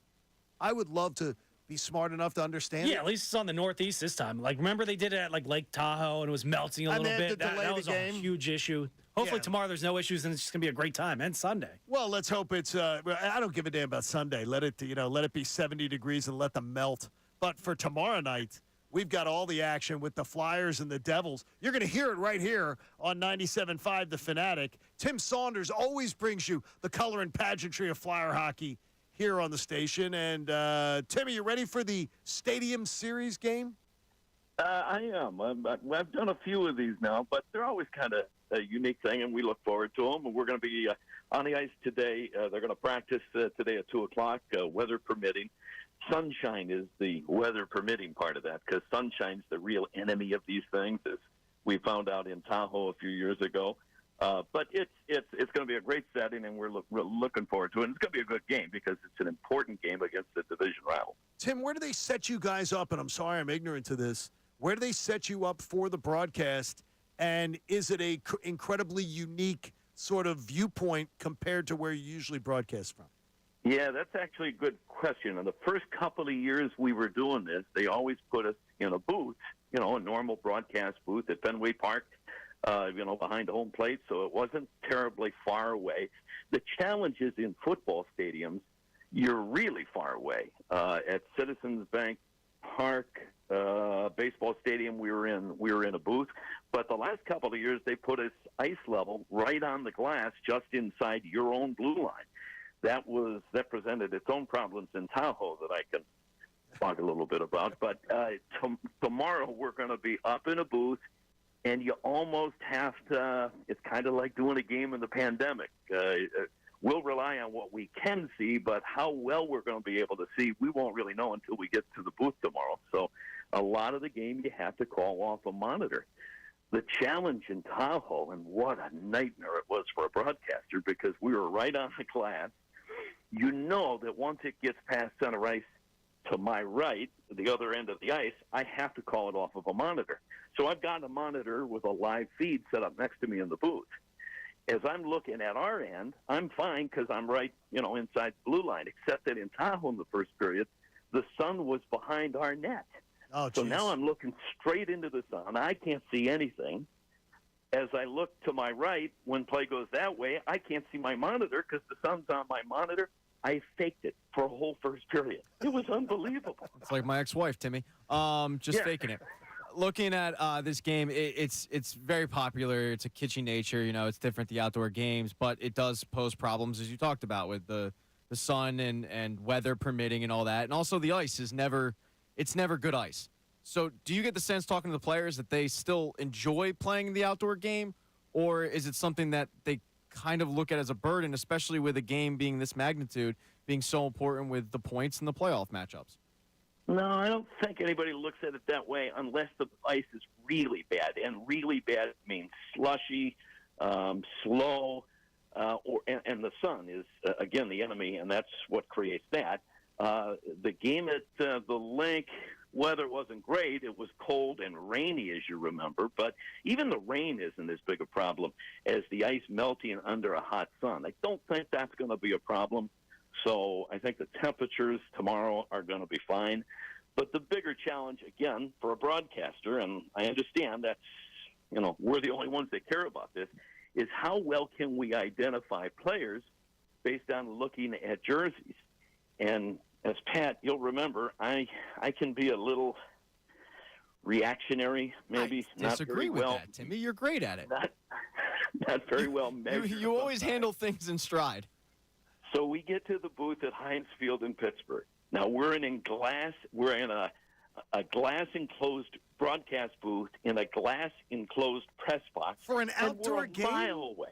That was terrible. Yeah. That's terrible. We're a mile away, and we can't see anything. And then they come out for warm-ups, and I realized with the sweaters they were wearing that year, we couldn't identify anybody. Oh no! And I'm thinking, how the hell am I going to call this? Well, luckily you had Coatsy with you, who his nickname is Eagle Eye. Yeah, I mean, and Coatsy's was on top of everything. Coatsy was only worried about being able to see the popcorn at the concession. But in a weak moment, I actually said on the air that whoever in our marketing department approved these jerseys should be shot, and our marketing department was pretty pissed at me. I remember that. Tim Saunders joining us. He'll bring you the action of the Flyers and the Devils. And Tim, I love this. We get to actually talk to you about a matchup that matters. And I was talking about it this morning.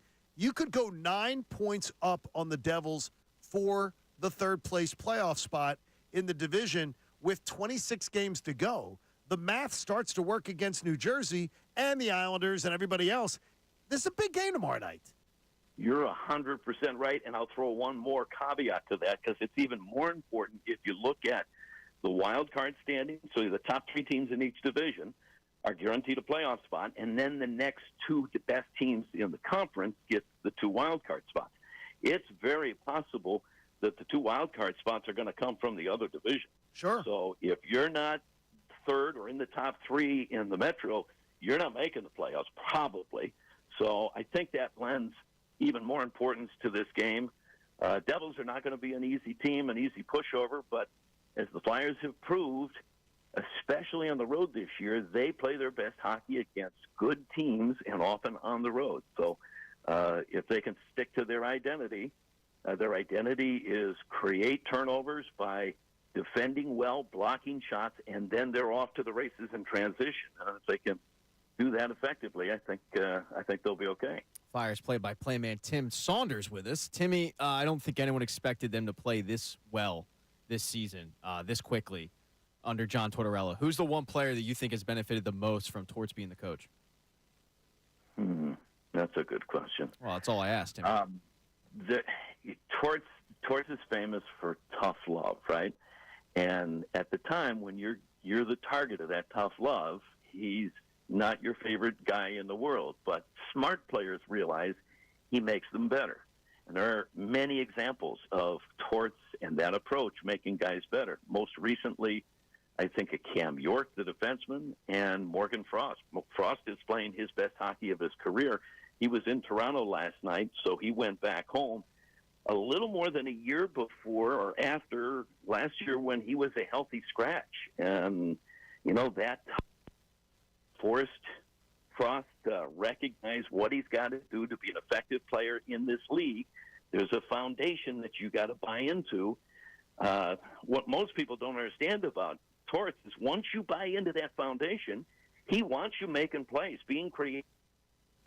Mistakes are never going to get you in trouble with John Tortorella as long as it's aggressive mistakes where you're trying to make a play and you're responsible defensively first. If you get that, he's going to make you a better player, and he's done it time and time again. Tim, who's the most dangerous as you sit in the 3 seed? Who's the most dangerous team behind you? Is it the Devils? Could it be the Islanders lurking just a point behind them? Could Washington end up making a run? I'm not as concerned about Washington because I think they're far enough back. I mean, yeah, there's plenty of time, but I think I'd be more concerned one of the Devils.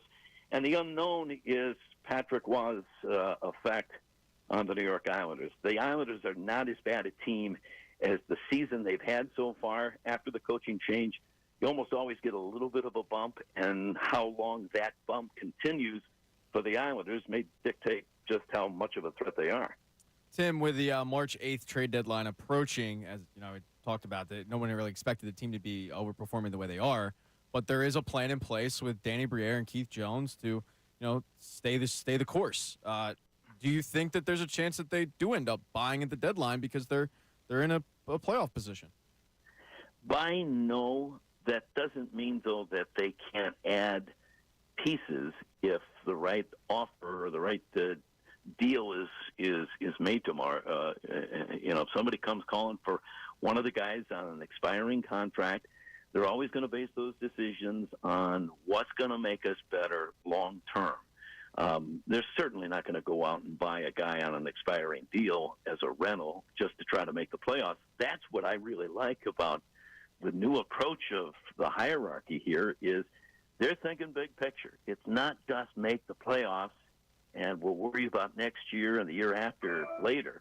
They've got a longer range view in mind right now, and it's more about building this to the point where you can contend every year, not just 1 year. So I don't think they're going to change that regardless of how close they are to a playoff spot, and I'm really happy that that's the case. Tim, you do play-by-play for a living, and I'm sure you wander from time to time. You turn on your radio and you listen to things and you hear something about the Flyers out there. Is there a misconception that you hear about whether a misconception of a player, misperception of a coach that you hear that you say to yourself, you're driving in your car and you go, okay, that's just not right. And even if I say it. So now I'm getting back to sometimes I'm my own worst enemy and I'm an idiot. Okay. Last game of the season, if we're at home, the plan is always we go out. You guys know where the Palladium is. That's usually where we end up. And we have a end of the year blowout party, kind of. And one year I was there for several hours and got to my car and turned on the radio. I won't say what station I was listening to, but some guy doing the late night shift was talking nonsense.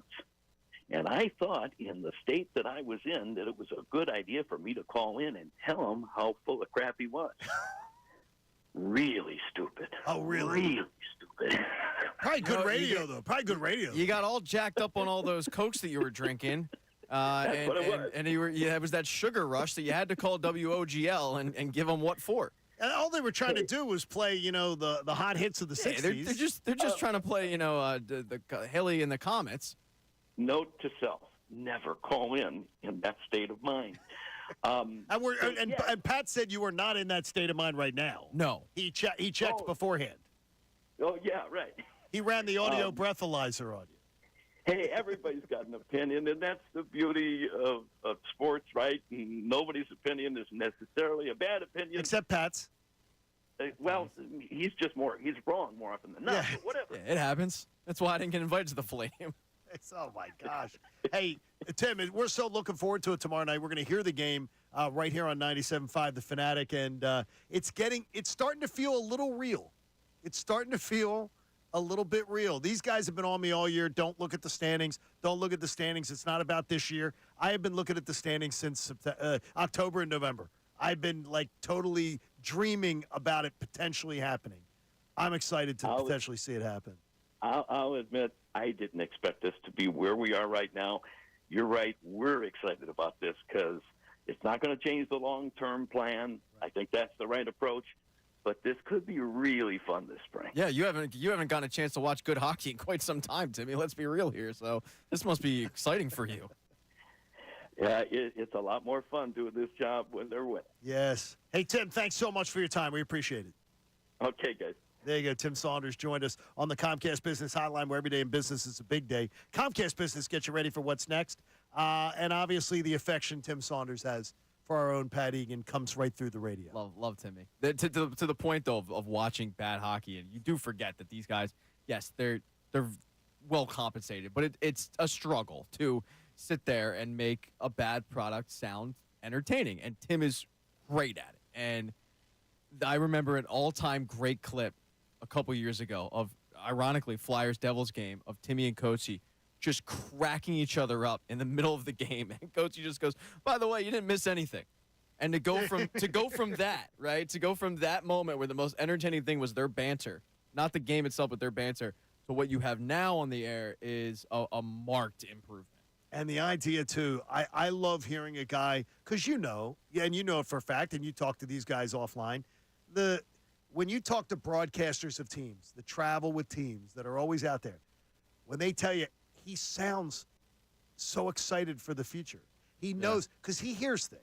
He knows that they are truly committed to the long-term plan. And when I hear that, That makes me smile more than anything because I really do. I just want this to be long-term commitment to building this thing the right way. And I don't want them to take shortcuts. I don't want to because when you're good in the NHL, you can be good for 6-7 years on it. If you build something right, Yeah. you can easily put 6-7 years in hockey. You look at some of the together. franchises that are up there, and I mean they've been, Tampa Bay is always a cup contender, and they've done it well, and they know how to draft and they know how to develop, and they get Kucherov in the 3rd round, and Braden Point I think was a 2nd round pick, and it's not just about hitting on your 1st round picks, but it's just the development and the players and scouting and all that, and well-run organizations know how to do it, and if the Flyers can turn that around, and it looks like their path is leading to that. It's going to go a long way in terms of getting this city excited again for Flyers hockey. Okay, when I ask you something quickly, the idea of how long do you think Torts wants to coach? Because he is a very much. If you've ever had the pleasure of being around John Tortorella, and I do say the pleasure, even though he did walk off of a TV interview with me once back in the day, I love the guy, and to me. How long do you think he wants it? Because he has the energy of a young man. He doesn't have. I was shocked when I just looked it up, and he's 65. He does not have old. He does not have. And there is not a single old man vibe from John Tortorella as far as he's there. He's a parent. He is all for it. You would never guess him for 65. But I wonder is how much he rides. How long does he ride this? And I guess the youngsters playing well has to get him. Yeah. He probably is feeling a little bit younger than dealing with some of the crap that he's dealt with in his previous stops. But I would probably guess that this is it. And I guess no, I mean not this year. No. That's what I'm saying. Is how long do you think he rides it out? Normally he's a 5-6 year coach. He is. You look at 5 years from now, he's 70. I mean, he's Andy Reid. Him and Andy Reid are the same age. Yeah, I mean, I can't imagine John Tortorella signed up to be the Brett Brown, the bridge gap coach that gets him to the hump and then hands it over to somebody else. Now, I want you figure he's going to see it through. I want Torts engraved again on that little chalice. I want to see it engraved again with his name. Yeah, considering he knocked us off from getting one back in 2004. That bastard. What a jerk. What a jerk. Yeah. And you hated him, didn't you? Back then, yeah. You hated Tortorella. I mean, he's one of those guys you hate until he gets in your city, and then you love him. I'll tell you, I could probably count on one hand the amount of NHL coaches I've legitimately, hated. Really? Yeah, actually, Devils coach, Lindy Ruff, I've always hated. You didn't like Lindy Ruff? He's got this sourpuss face, never looks happy, can't stand him. And then I've talked about my hatred of Pete DeBoer. Okay, wait a minute, though. That's about it, though. So do you tend to dislike other football coaches or basketball coaches or anything like that more? More so football than basketball. You just spoke about how much you despise Nick Nurse prior to coming in. Yeah, but he did not like Nick Nurse. I didn't. No, I absolutely didn't. And it's it kind of reminded me a little bit of when the Phillies signed Pedro in 2009, and it was like you got so much Mets stank on you. This could take a bit. Yeah. Yeah, and the playoffs roll around, you're like, all right, it's fine. But for NBA coaches, not really. It's more of NFL coaches for me that they have my ire than anything else. Missoula gets on my nerves because I think he's not accomplished enough for that job. I think he's going along with the best team in the NBA right now. They didn't want him to have that job. He was put in that job because of I thought they were going to move on from him last year after it was a sexual scandal collapse. But yeah, Emi Udoka decided to start sending some text messages and whatnot. So you had to. And he was dating Nia Long. That's the dumbest fumbling of the bag I've ever seen. Stupid. Bro, I mean, how dumb are you? It goes to the age-old adage of take the hottest woman. I'll show you somebody who's sick of her. It's dumb. Nia Long is a dime. What are we doing here? Come on, Emmy. I mean, honestly, to this day that pisses me off. Nia Long, she's been very good since her days on Guiding Light. She's a fine specimen. She was absolutely amazing. Yeah, that's just idiotic. That's just dumb. But I mean, he gets let go in September. It's all right, we got to figure out something. I think he would have gotten fired had they lost against Sixers. I think he absolutely would have gotten fired. But you end up rallying the troops and getting to the Eastern Conference Finals. It's it's hard to move you at that point. Move on in your first year with all the turmoil that happened. Trying to think of other coaches that I just don't like though, like Bruce Bochy, but that's because they beat the Phillies, right? Tony La Russa, because they beat the Phillies. Tony La Russa's he's a big one for me for baseball. Joe Torre, Always couldn't stand I Joe Torre. despise Joe Torre. Did you really? Yeah. I thought Joe Torre is arguably the most overrated. And then he goes to the manager of all time. Dodgers, and that was part of it. The 2008, they're like, oh, they got Joe Torre now. They're going to get over the hump. No. Joe Torre kicked back with the DH and ate a hot dog and watched Hall of Famers win them rings. You know my Shanahan. Yeah. Which just brought such joy to me. Like I don't hate McVay. I hate the hype. Yes. Right. You shouldn't. You The should boy not. genius, Like, Sean yeah, like, McVay. he hype. seems like every interview I see, he seems like a nice guy. He's a great guy. You know, hair's well coiffed. Like he seems like okay. I could probably hang out with him. I worked for his dad. But like it's the hype that goes into it. It's the same thing with like Shanahan's hype, and they're good coaches. Don't get me wrong, but like, are they overhyped? What would you think his dad's like? Sean McVay's dad? Probably intense. old school football guy. Intense. Gym rat. Like very intense. Yeah, that's what I imagine. Because I think Sean McVay's kind of type A. intense. I told you. I said when Sean won his dad ran the radio and TV block in Atlanta when I first started in the industry. Great dude. And but he's very much Sean working in radio and TV. That same sort of just methodical, way of going about things, which is great. I mean, you're fired up. I can understand. I always laugh at the boy genius stuff. McVay's been freaking awesome. No, he's been. He's got 2 Super Bowls. He got one This past year, they were expected to do absolutely nothing, and they battled into a playoff He has game. 1 Super Bowl ring. I understand, but he has 2 Super Bowls. He's been in 2 Super Bowls. Yeah, 2 Super Bowls. I mean, he's been nothing but successful. He's been very good, and you can make the case he's been very good because, as Les Snead said, F them picks. Honestly, they went in and they traded everything to get that 1 Super Bowl. And I'm not saying that he didn't have a big part in it. He is a very, very good coach. But it was more to do with do I need to be reminded that he can remember every single play? Yes, he remembers his play. Honestly, is a curse if anything. Like that's not I wouldn't want that. No. As an NFL coach, I would not want to be reminded of every play because when I lose a Super Bowl, I don't want to be able to have a recall of every play that cost me a Super Bowl. That I could have called instead. Yeah.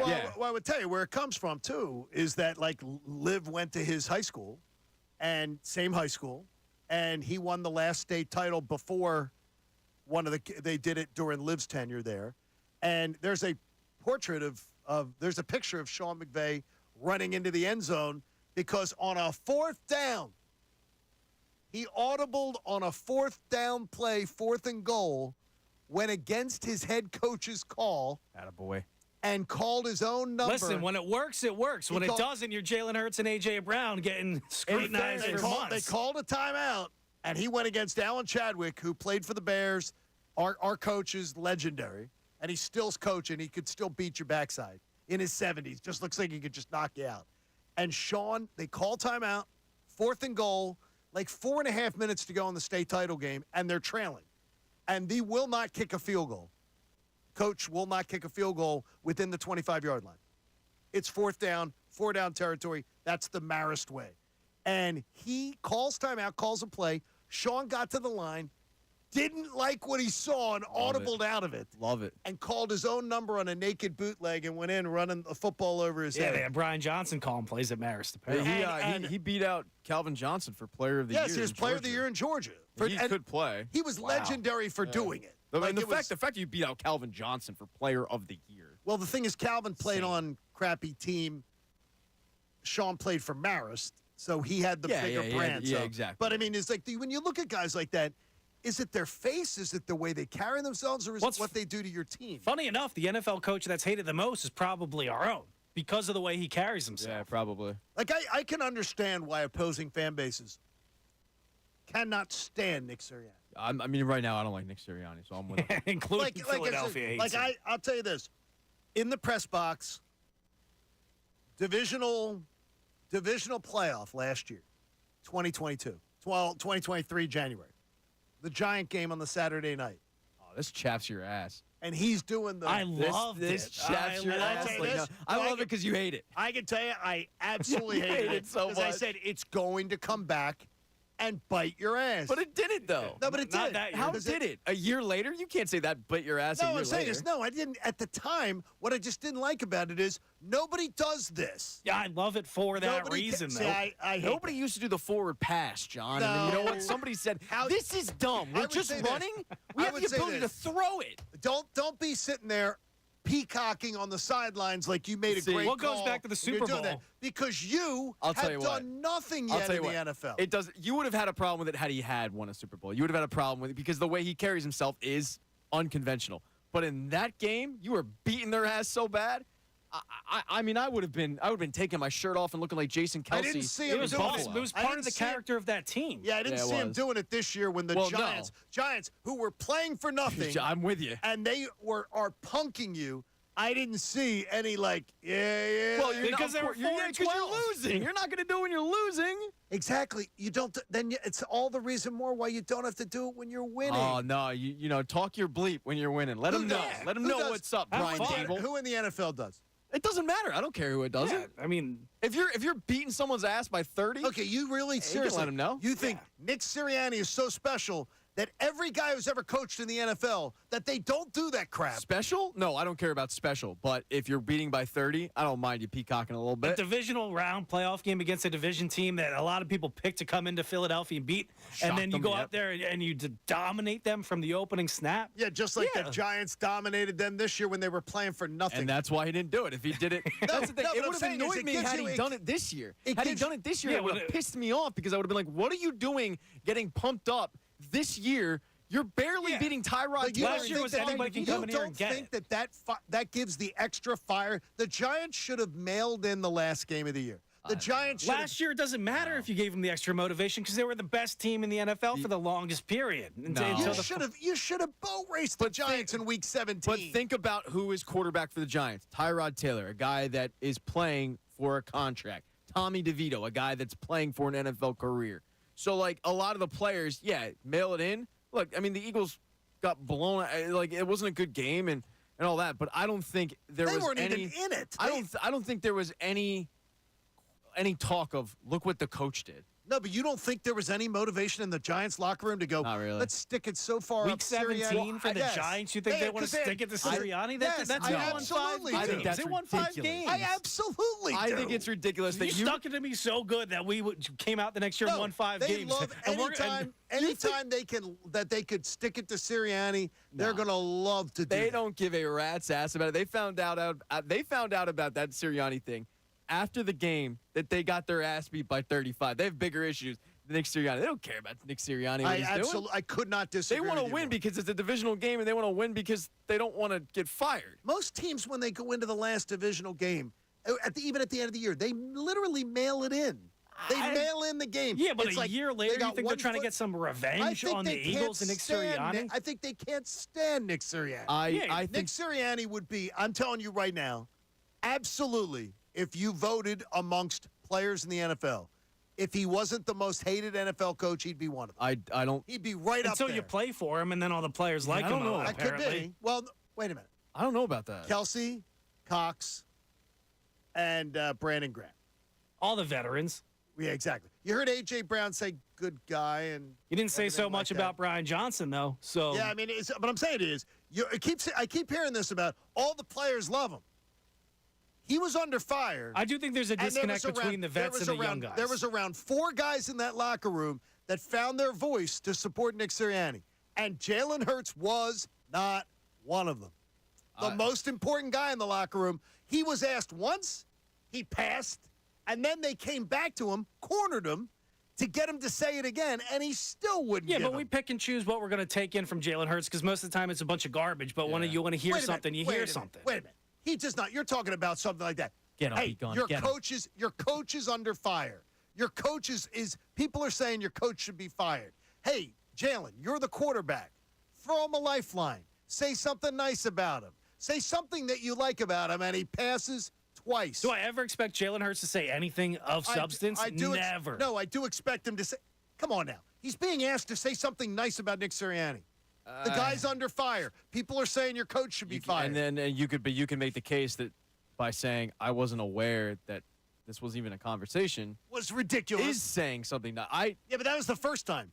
Then the second time that they came back to him, he already knew, he was made aware of it, and he still wouldn't say something nice about it. I mean, I'm not going to defend Nick Sirianni because I don't like him at this point, but Yeah, I mean, we also know Jalen Hurts is very close to Brian Johnson. So if that was the tension in the locker room to pick between one or the other, I don't expect Jalen Hurts to ever pick Nick Sirianni. I don't think you throw him under the bus and said the guy can't coach. Well, then, I mean, there were a lot of other microphones, could have been a lot of other opportunities for guys to be effusive in their praise. Hey, here's a microphone. Say something nice about Nick Sirianni. You didn't hear a lot of it. You didn't. That's going to be like the Eagles.com video this year. Is just say something nice about your head coach. Yeah, the training camp. So we really like it. He makes a mean brisket. Like He's easy on us in training camp. Yeah, but why is it thrown out the door when the vets say it? Because here's it. The guys going out the door said it. Well, Kelsey, Graham, Cox. The guys that have pedigree to them. Okay, the guys but that have then been through a bunch of coaches. And then nobody else? The guys that have been through a bunch of head coaches said it. And nobody else? You're reading too much into it, I think. When does Jalen Carter ever speak to the media? Jordan Davis. Like, when do you want these guys to come out and say something? Every player speaks to the media on locker cleanup day. They do, but it goes under the radar. No one even reads about it. No, it wasn't. It was absolutely all over the Not stuff. every player's going to get at. Like, you're not going to ask Jalen Carter, what do you think of Nick Sirianni? Because he's a rookie. You're not going to ask Jordan Davis because he's in his second year. You're going to go to the vets because they've been through some stuff. So I doubt that those guys were even asked about it. But I didn't read too much into it, honestly. Like the Jalen Hurts thing, he's so robotic that I just don't. That's what I said. For me, anything that guy said is in one ear and out the other. It's nonsense. The first time that Jalen Hurts was asked the question, I agree with both of you. When he then comes back 2 days later and he has the opportunity, he's been briefed on it, and he has the opportunity to say something nice, and he refuses. That's all you need to know. Yeah, he's never given you anything. No, but that's different. He's the teacher from Charlie Brown. He was called on it and said, hey, well, the other day you passed on the opportunity. You said you didn't know that Nick Sirianni was under fire. What'd you expect him to do? Come out and defend him with flying colors? Like, I didn't expect. Something. Yeah, say something. I enjoy playing for Nick Sirianni. I look forward to playing for him next year. Simple. I wouldn't have read into that any more than I read into what he did. Yeah, because if he came back and did a 180 from what he did the first time, I would have thought it was just complete blowing smoke up our butts. Hey, good job today, Gunner. Nice job. Bob, hope you're feeling better. Support life-saving cancer research. Join us and our generous partners, Pump Man Philly, and make a donation to the American Association for Cancer Research. You can do it today at 975thefanatic.com/AACR because cancer research saves lives. It does save lives. It really does. Thank you, Dr. Sprandio, for what looks like a really good blood test I got yesterday. I'll wait for 2 more weeks for my lymphatic system test to come back. Cancer research saves lives. You people help me and everybody else like me have a chance to live. Thank you so much for that. Andrew Salchunas gets you ready for middays, and then